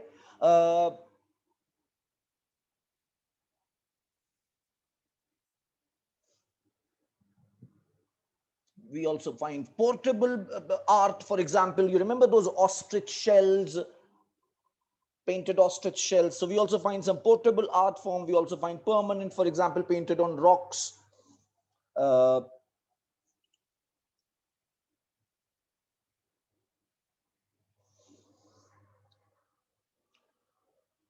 at Balan Valley, we find this, structure. This is a bone object. Some people say it's a mother goddess figurine. Some people say no, it is a harpoon. Make up your own mind.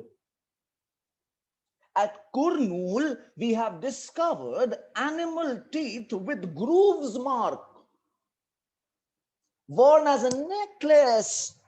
Do you see? This is the emergence of aesthetics in our head.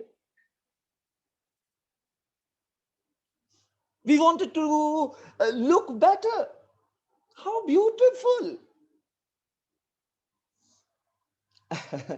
Do you see? This is massive development in our neocortex, which is happening. We are becoming self conscious. This is sign of that.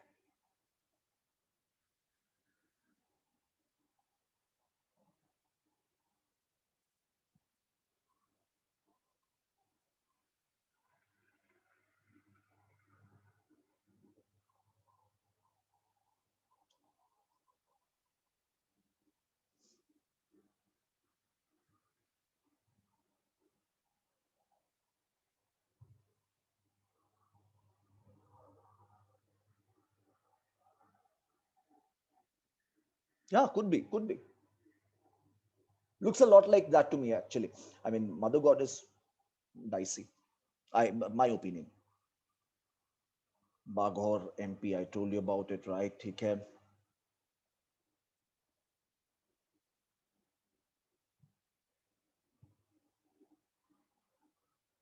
This is Bhimbedka, 45 kilometers south of Bhopal, temporarily closed. I should have been more careful. Interesting. So,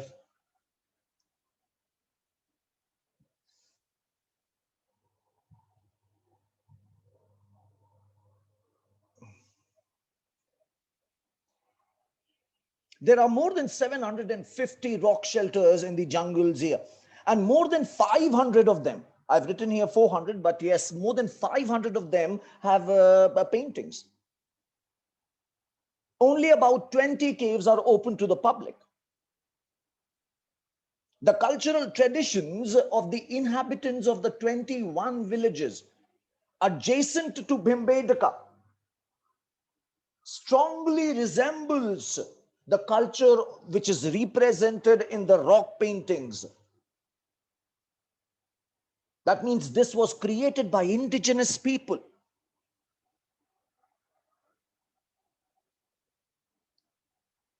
The painting of an enormous red bison, this is called as the Bhimbedka boar. No, sorry, I'm so sorry. That's a different one. So this is enormous red bison. This is visible only when the sun is just right.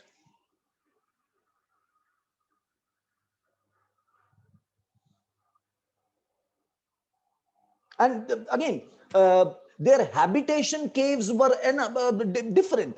The caves in which they would use to settle and, chill, eat, and etc. were different. And of course, they would paint there as well.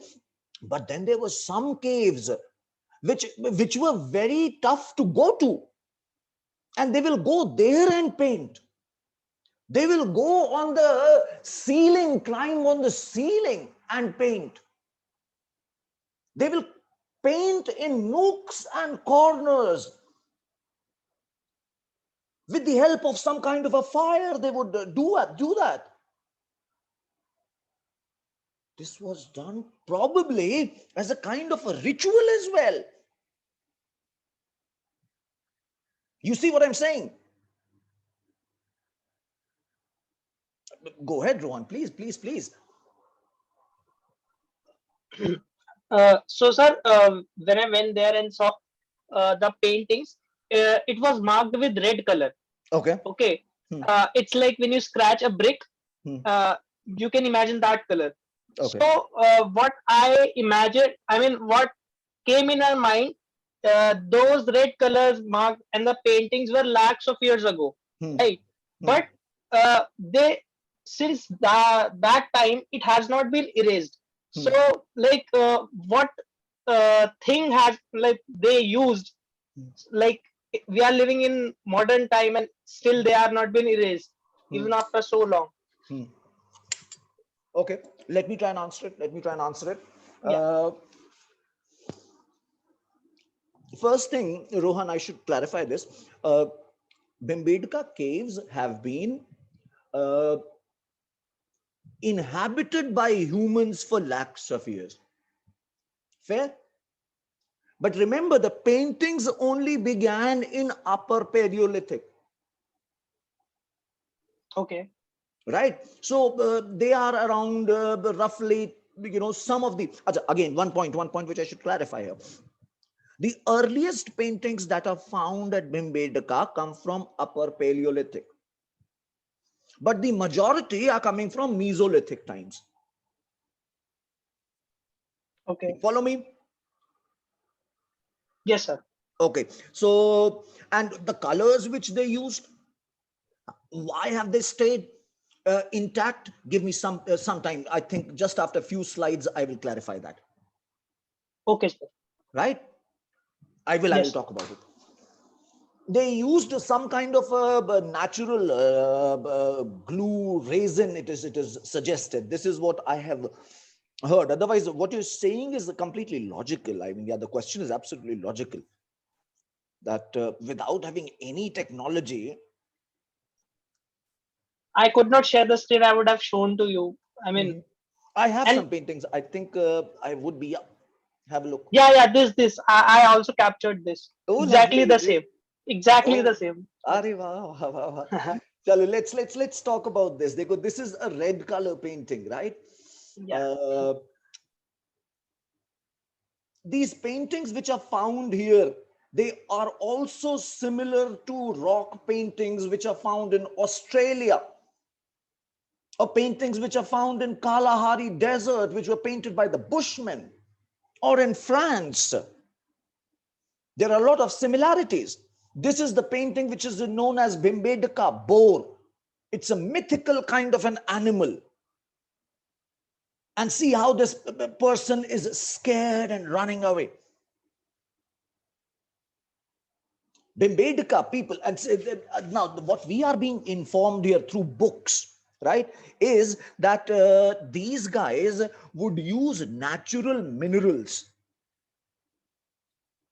right? For example, let's say hematite, some kind of an iron oxide they will use to give this ochre color. Ochre means gerua. And then they will mix it with water to create a slush, and they will mix some kind of a gond, natural glue, which comes out of tree, and they will allow it to become slightly gel like, and then using squirrel tails as brush, right? They would paint these. Similarly, for white color, they would use limestone, right? So this is for green, they would use a chalcedony.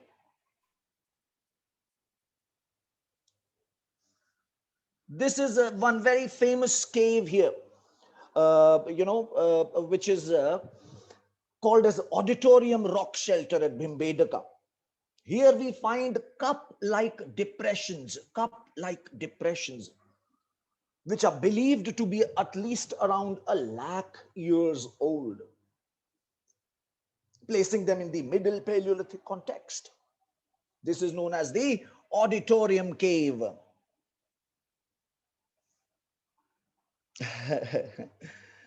Yeah, I agree, man. I agree. True, so true, so true. And the Akshata, the best part is, if you go and start doing some research, you will realize there are people who have done painstaking research in trying to find out that how is it possible. There are people who have actually spent days trying to drill a hole in the stone, to see how long does it take for a Paleolithic man to do it. And they have made calculations on these. And we are very lucky to be born in an age of internet, right? Where we can, imagine, nobody could have even tried to imagine somebody trying to get books for this kind of a material. Impossible, man, impossible. The first archaeologist who discovered Bhimbedaka and understood its importance was V.S. Vakankar.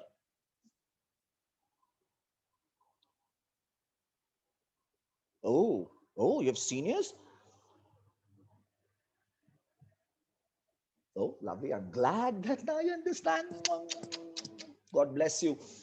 So this is V.S. Vakankar. He's known as Pitamah of Indian rock art. He's the one who understood the significance of these scribblings on the wall. Right? The paintings display great vitality and narrative skill. What is the meaning of cup-like depression? This, do you see? This is a cup-like depression. What is the meaning of this? Again, your guess is probably as good as any scholar's or mine. It's believed that it is probably 100,000 years old. It could have some kind of a ritual significance. They could be using it for making some kind of a tool as well. But again, these are simple guesses. I'm sure you would agree, right? इसके बारे में और कुछ तो अभी I have not been able to find out. Rohan, did you have a look at this? No, sir. So this is something new which I have noticed right now. Huh? I did not focus this like there. This is something new. Yeah, Okay. but one more thing, the paintings, Your the voice is very low. Rohan, can you do something about it? sorry, sir. Can you be a bit louder? Sir, I'm already louder. I'm so Okay. sorry.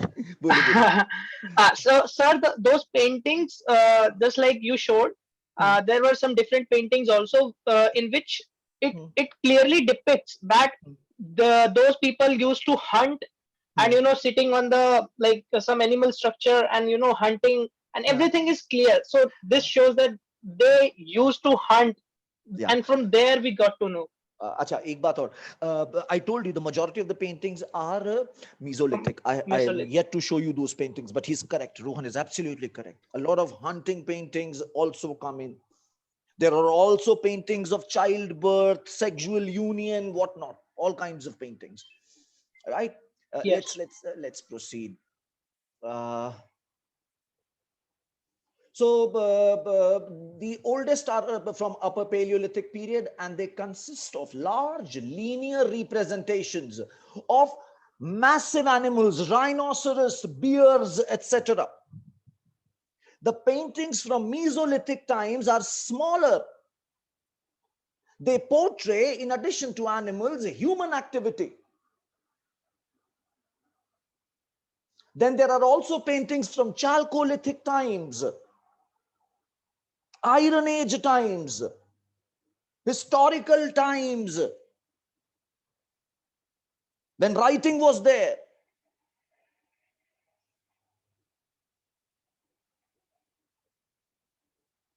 The caves provide a rare glimpse at a sequence of cultural development from early nomadic hunter-gatherers to settled cultivators. Okay, fair, fair, fair, fair, fair.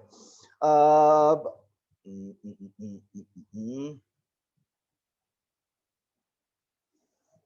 mm.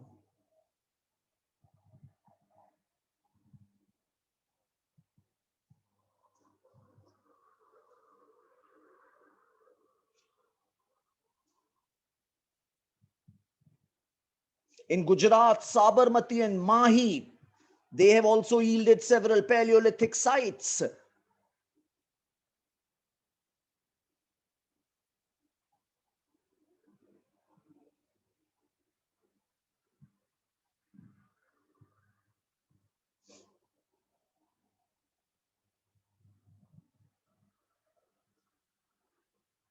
Many Paleolithic tools found in coastal area of Maharashtra and other areas such as Wardha, Wainganga Valley. Yahan par you will get a lot of Paleolithic sites. Do you notice Painganga, Wardha, Wainganga?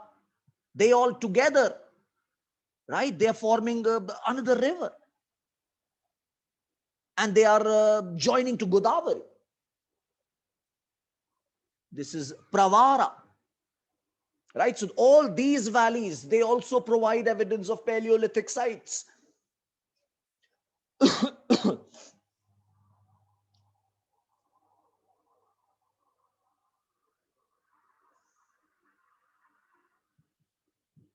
In Pune,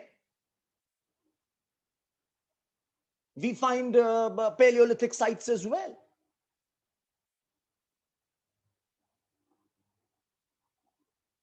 In Pune, two rivers meet, Mula and Mutha, and they become Mula Mutha River. This later meets Bhima River, which later meets Krishna. Area between Bhima and Krishna.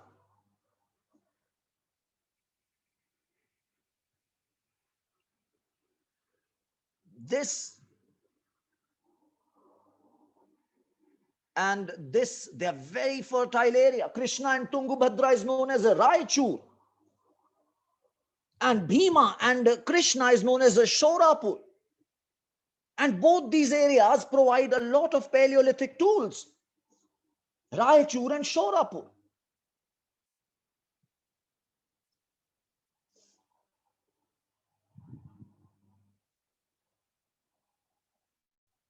Godavari, it originates in a place near Nasik called as a Trimbakeshwar. And Paleolithic tools have been found at Trimbakeshwar. Godavari is the largest river in terms of drainage basin in the peninsular India. It is called as a Dakshina Ganga. It has a lot of tributaries. Do you see? Pen Ganga, Vardha, Vain Ganga, Indravati.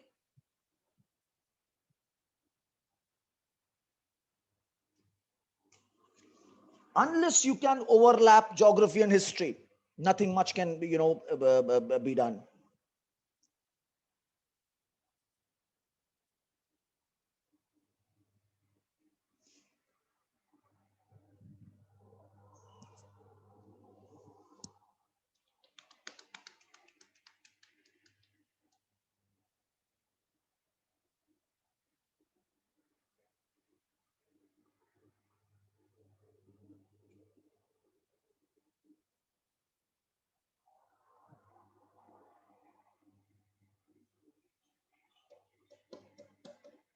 Prehistoric remains have also been discovered at Narmada, Upper Son and Mahanadi valleys. Adamgarh Hill, I've already, just mentioned it.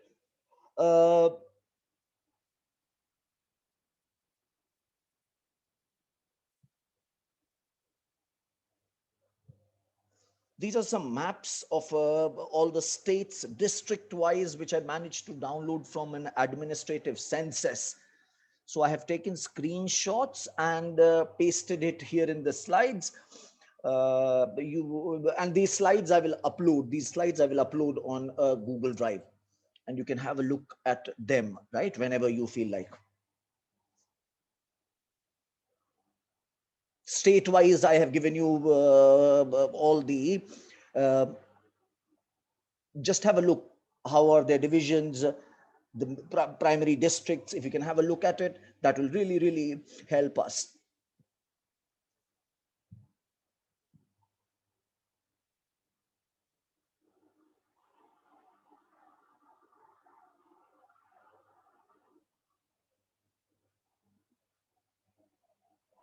I've also broken down maps where they were too big, just to give you some idea, बच्चे, बस और कोई वजह नहीं है behind all these screenshots. And these maps, I will be using them repeatedly. I'll be using them repeatedly. I'll, pick and choose whenever I would need them.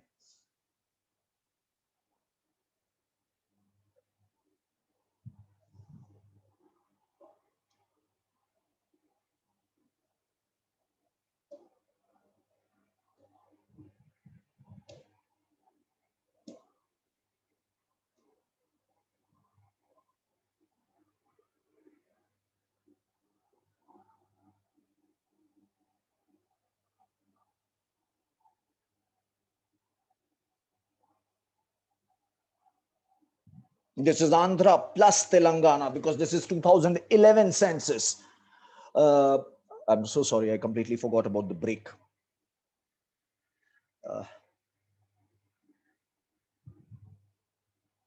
See, this is Raichur, this is Yadagir. Try and remember these two regions. Many sites here, and very important sites here. This is Bellary.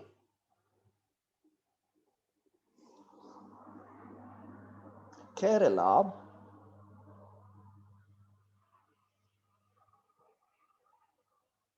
Tamil Nadu.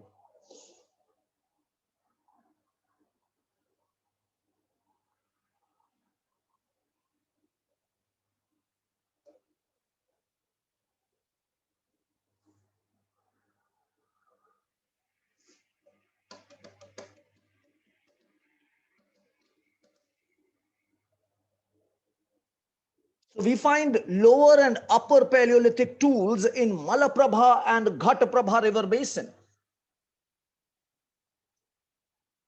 Malaprabha and Ghatprabha river basin, these are basically tributaries of Krishna.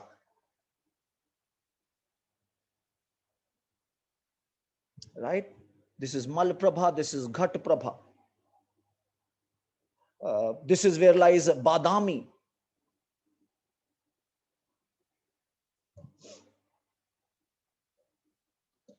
Hunasagi in Yadagir district. Hunasagi in Yadagir district.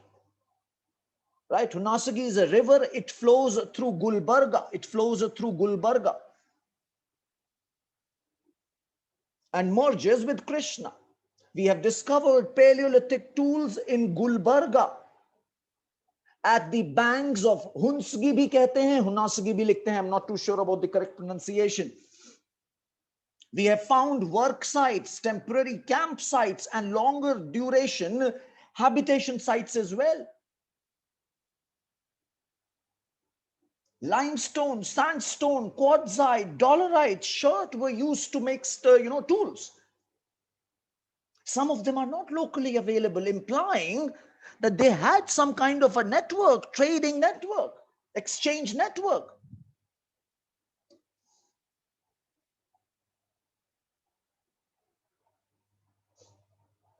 In Tamil Nadu, river Palar, river Penyar, and Kaveri are rich in Paleolithic tools. Palar, Penyar, and Kaveri are rich in Paleolithic tools. Palar, Penyar, and Kaveri.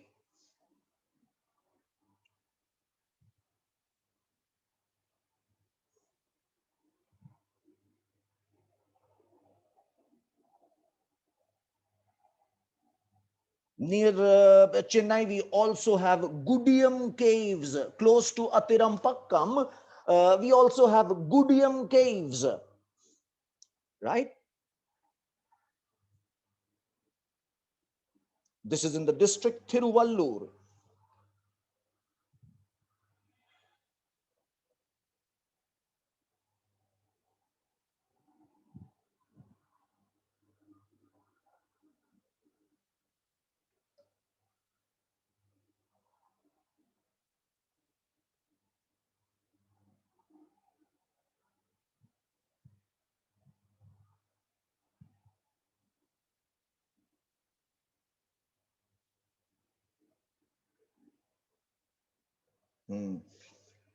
Singhbhum in South Jharkhand, Singhbhum is known for large number of hand axes and choppers, basically your lower Paleolithic tools. In Chota Nagpur Plateau, it's river valleys and foothills. They have also yielded lower Paleolithic tools. River Subarnarekha as well, river Subarnarekha as well exhibit Paleolithic tools.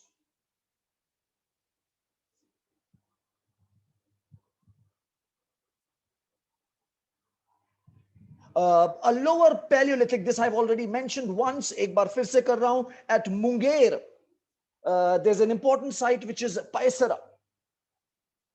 Here we find a lot of the entire area is rich in finished and unfinished artifacts and anvils. 8 post holes. There were holes where rods or bamboo sticks can be placed to support thatched huts. Chhapra jo dalte hain na, chhappar. We have discovered 8 post holes.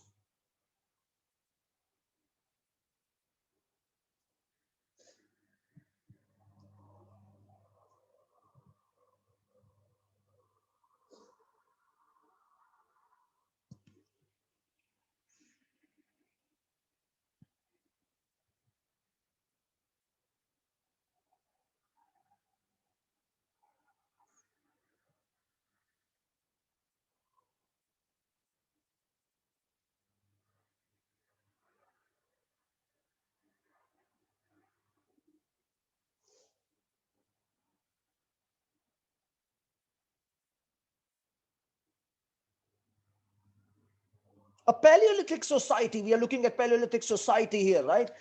They were primarily like nomadic groups of around 100 people. And they moved according to seasons, according to seasonal availability of animals and plants. There seems to be a division of labor based on gender and age. There doesn't seem to be any formal or permanent leader.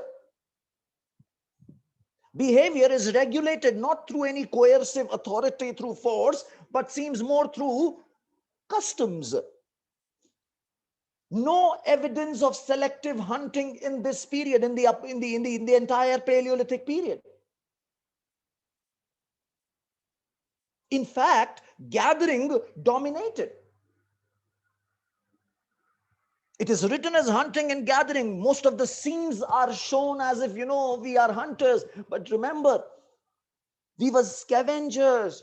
Most of the animals were so much more dangerous than us. And our tools, our technology did not have the might to do much about them. So most of us, we depended on gathering activities. A successful hunt was a rarity.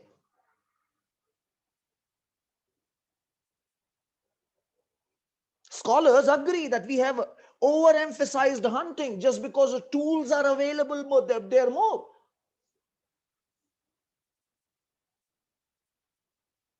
Selective hunting will mean that we will not hunt, let's say, animals which can, attack us. We will try and hunt safer species such as a deer, antelope, rabbits, etc., rather than try and hunt mammoths. The selective hunting will begin in Mesolithic when the temperatures will drop, flora and fauna will flourish. Right? Smaller games will be much more easily available.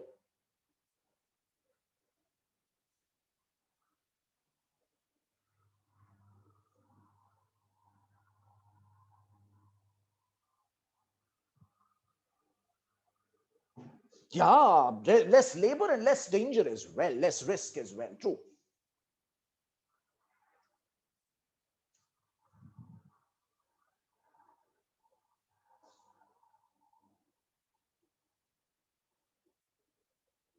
Period one, okay, Upper Paleolithic paintings are done in green and dark red colors. The paintings are predominantly of bisons, elephants, tigers, rhinos, and boars. They are usually large, 2 to 3 meters in length at times. The Upper Paleolithic paintings at Bhimbedaka also indicate that people were scared of thunder and lightning and they worshipped them.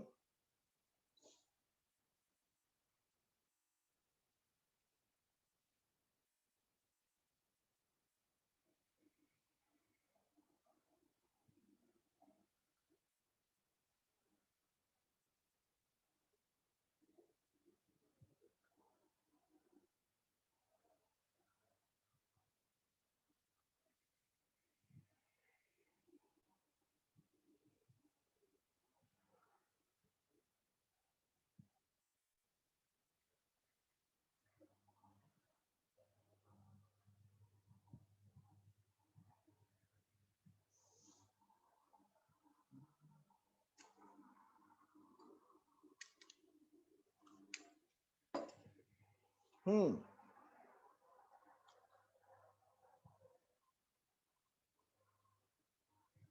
Let's begin our discussion about Mesolithic age. This is where last ice age ends.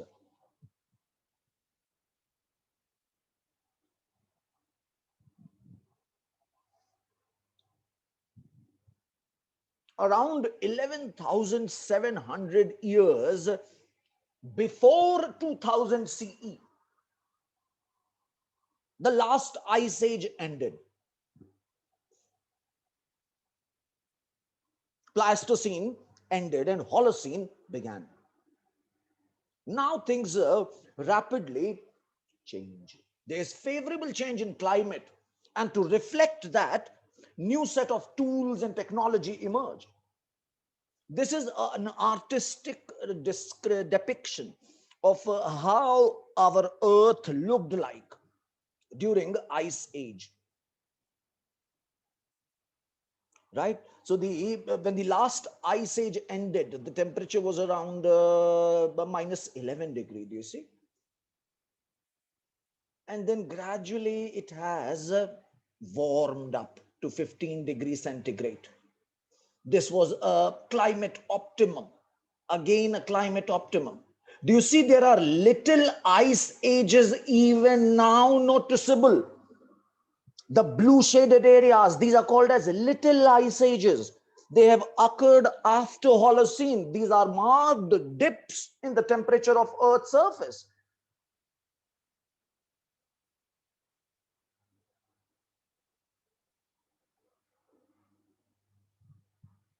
Right?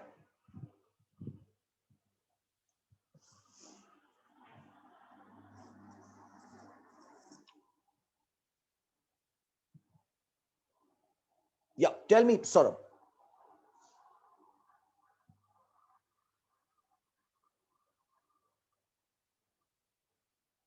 Yeah, sure, sure, dude, sure. So in this image, the years before present into 1000. So if I look from the right side, like 0 to 2, in the Hmm. middle of them there is a ice age, Hmm. and this means that less than 1000 years ago from Hmm. present Hmm. was there an ice age. There was a little ice age. Do you notice one more thing? The temperature here is how much? It is not as severe as -11. There's just a sudden dip in certain areas which is being noticed here. Okay. I'm not claiming that they were as severe or their spread was as massive as ice age. This is why they are being called as little ice age, I'm presuming.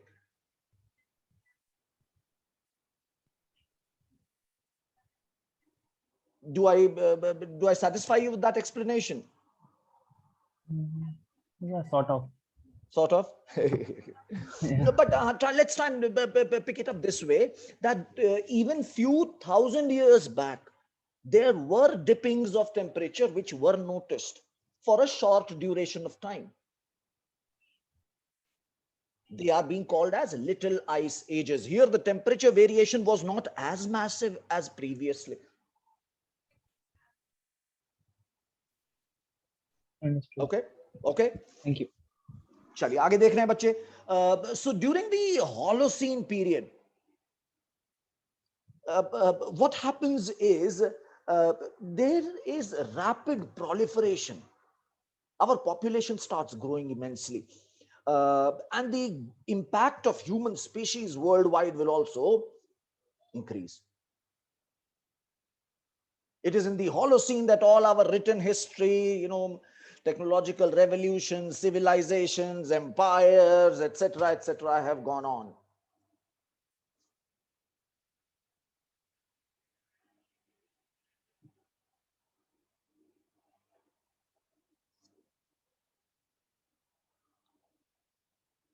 Uh, so increase in temperature. In some places we notice dry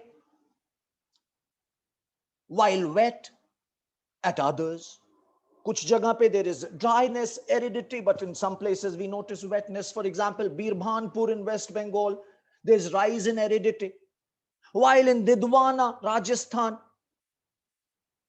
it seems that they started witnessing an increase in rainfall. So the temperature change is also the temperature, the climate change also differs from place to place. Okay.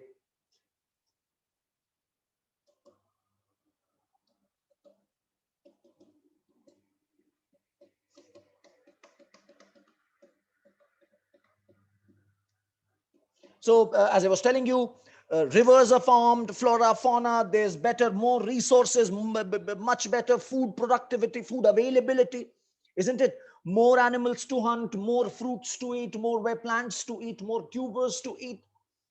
Our life expectancy increases, our population thrives. And as we thrive, do you realize that the climate is becoming favorable? So now we can go and populate other places as well. So now during the Mesolithic time period, we start seeing real thriving and expansion of a human population. Now we are getting out of our caves.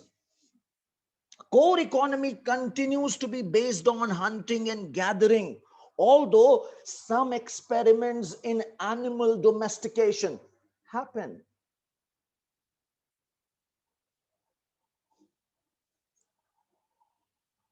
During the Mesolithic time, microliths, as I was telling you, these are very small, 1 to 8 tools, stone tools,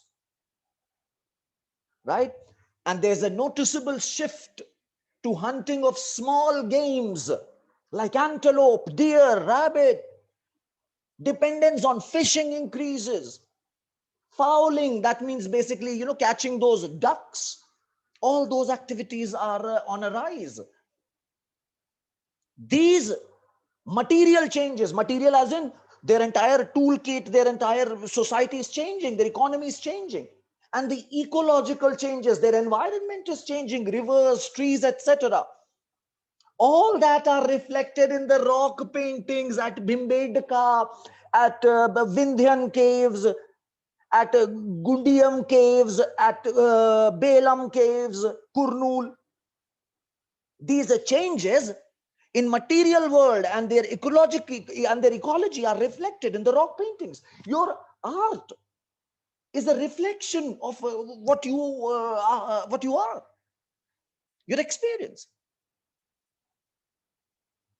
During the Mesolithic phase, there's a spread of settlements to new ecological niches.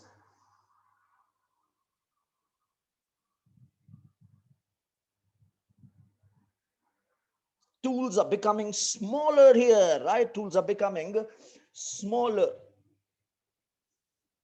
At times, some people also use one more stage. They say Paleolithic, Mesolithic, Epipaleolithic, and I'm so sorry. At times, some people argue that this is how there should be, ranked.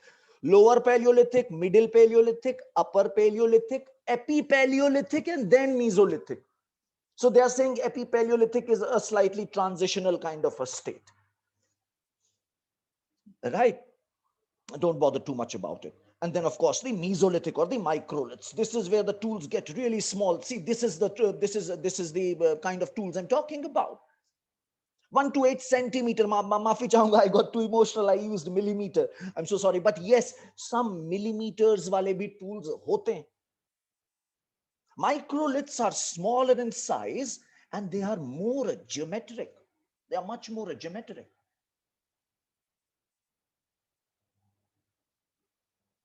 See, this is what I mean by them being more geometric. Triangular in shape, trapeze in shape, lunats in shape. Owl is like a needle to basically sew animal hides together. Arrowheads, serrated blades, a harpoon mounted with these triangles. Do you see? This is compound tool. They start using compound tools. Smart ban rahe hain bhai bacche. They are using compound tools now. Use of a bow and arrow becomes common. It is depicted a lot in paintings. Bored stones. It had already made an appearance in Upper Paleolithic. Now it becomes more common during Mesolithic and Neolithic and Chalcolithic period.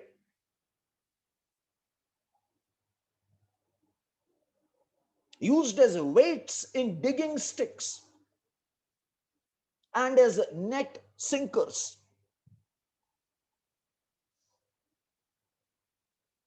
It will, if you put a bone handle or a stick inside it and tie it tightly, so it's like a mace through which you can remove all the bushes and gather fruits, tubers, etc. And also as net sinkers for catching fish. We also start seeing shallow querns and grinding stones.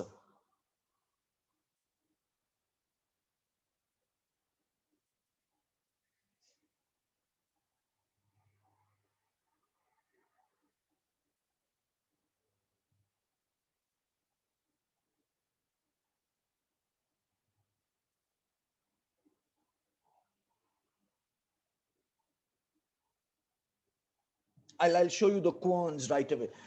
Quern समझ लो वो कहते हैं उसे.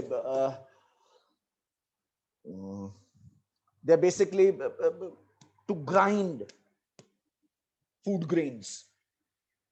Not to grind, basically वो अदरक कूटने वाला होता है ना, something of that kind. Ginger for making tea, what you do. That is called as a quern and pestle.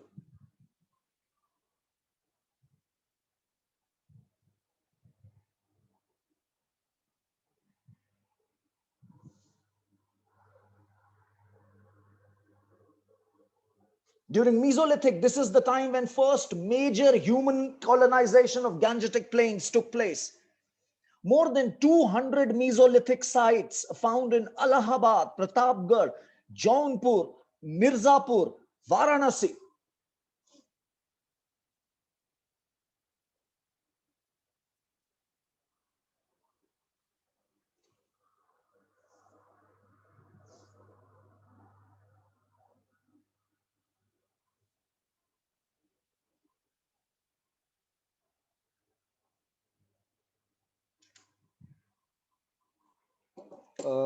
We will start with this tomorrow. We will start off with this tomorrow. Okay.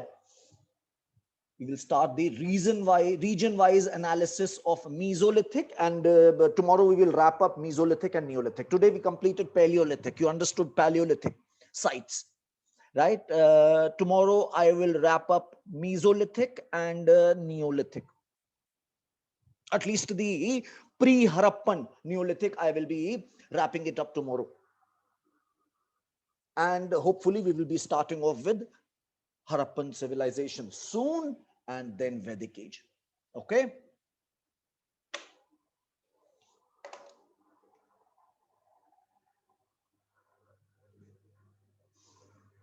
Soumya, that's a very good question. That's a very good question. On what basis do they come up with the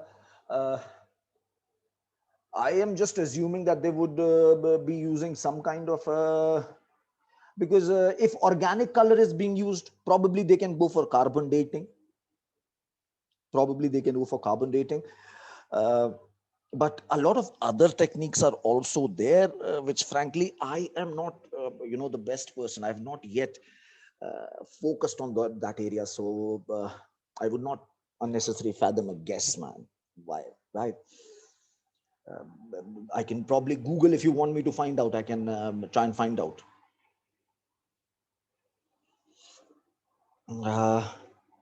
I just have, I'm just giving you one homework. Please don't. This is not in any which way going to get you can get it from any book, not possible. It is a work from so many sources. Please understand, and I would advise you to not go for hunting for any source right now. एक base बन जाने दो पहले यार, परेशान मत हो अभी. Focus on other areas, right? History is not the only thing that you need to be worried about. Let me worry about history, right? We will talk about that as well, Soumya. I'm sure we will discuss wheel as well. Again, remember, these questions cannot have one proper answer. Different regions, different kind of, evidence will crop up. But yes, I will talk about this. Homework. Yes, there's one homework which I've given you. I want you guys to go and read about Holocene era and its categorization. And the Meghalayan stage, Northland and Greenlandian, North Grippian and Greenlandian stage. Just read one smart article on that and understand it a bit, right? And we start tomorrow again, same time. All right? Yeah, absolutely. You will learn as the class go on. I promise you that. Holocene era, its categorization. It has been recently classified into three parts: North Grippian, Greenlandian, and Meghalayan. I want you to read about it.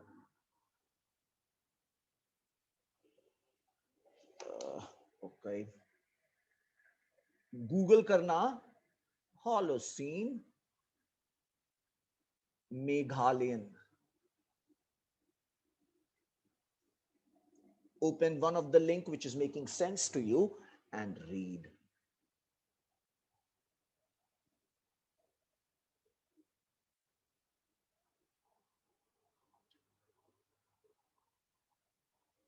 Is it okay now, Soumya? Right.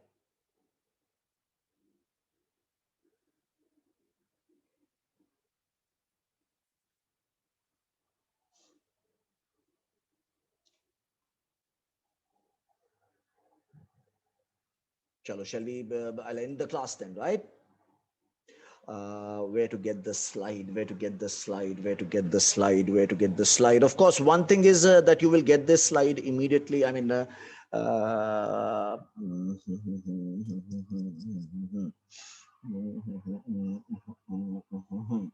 I have to create a एक काम करते हैं yes, okay. Yesterday's video,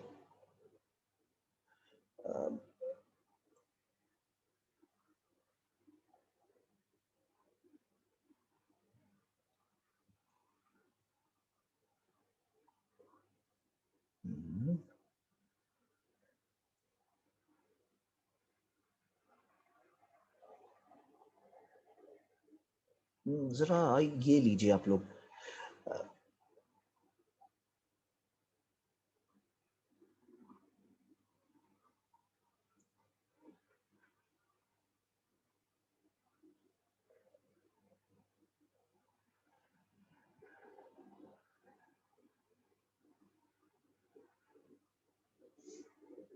HTTP. Second.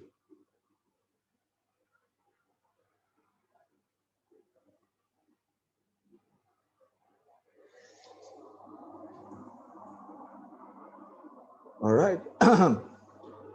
This is I think I have gotten it correct. I hope I've not made some mistake here in typing. सही है, नहीं तो I'll double check. I think this is my Google Drive. I will upload it in next half an hour, 1 hour maybe. We can download it then.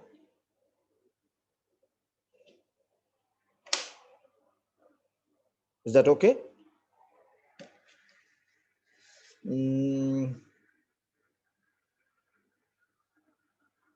Yeah, WhatsApp groups are, a nuisance more. I've realized, Rohan. Both for you, both for me. I mean,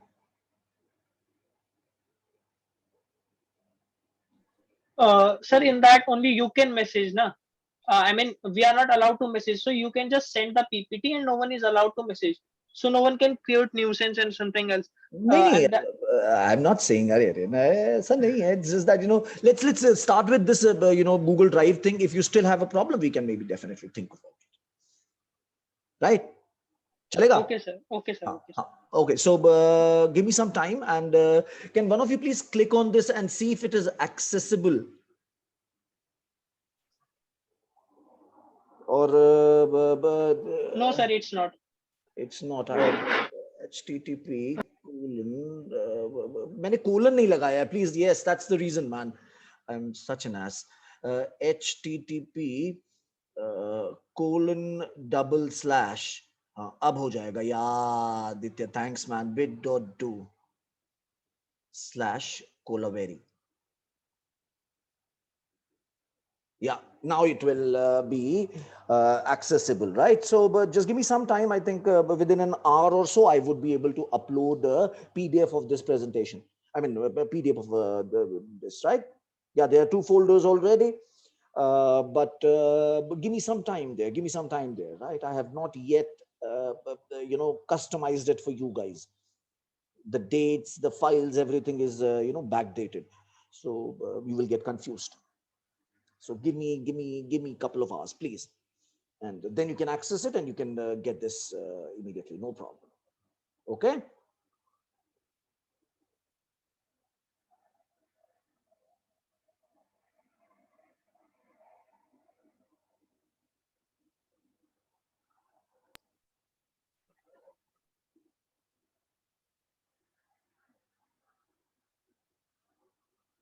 Those are, slightly. Sir, one more question I have. Reading NCRTs and this slide is enough, right? Yeah. This would be enough. Yeah, these slides are enough. I mean, if you want to supplement them with NCRTs, you can definitely. Okay. Yeah. Complete note about all the topics that you can understand easily. Okay. You mean to say a kind of index, right? Probably this is what you mean to say, Soumya?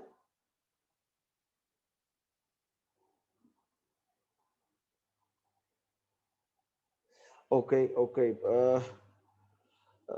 Can we extend the class for a few more minutes? Is that okay with everyone? Yeah, certainly, sir. Okay. 1 second. I think I can help you right away. Mhm.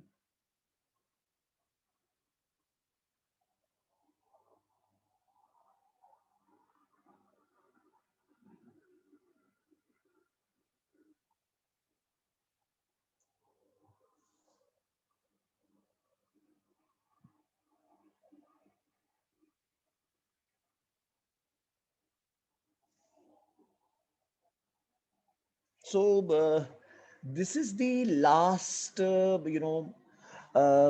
batch that I completed, and I'm just giving you that their entire, chronology that we followed, the set of topics that the sequence that we followed, right? So Paleolithic stage, Mesolithic, Chalcolithic, Harappan, Vedic age, Iron Age, age of monks, Buddhism, rise of Magad, age of Mauryans. If you want, I can give this entire Excel and upload it in this drive itself. I think, yeah, you're correct. It will be handy for you guys to have a complete list index of the topics. I'll do that. Take care. It similarly deals with everything. Take it. Done. Done. Yeah, we're going to cover everything, dude. uh, yeah, most of them. ठीक है चलो अब हम निकलें. The timing is still only 8, right? Or is it till 8:30?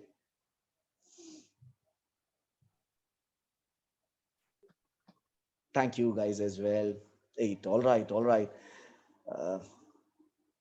Okay. Chalo then. God bless you. Have fun. And I'll see you tomorrow. Same time. Okay. Bye-bye. Take care, man.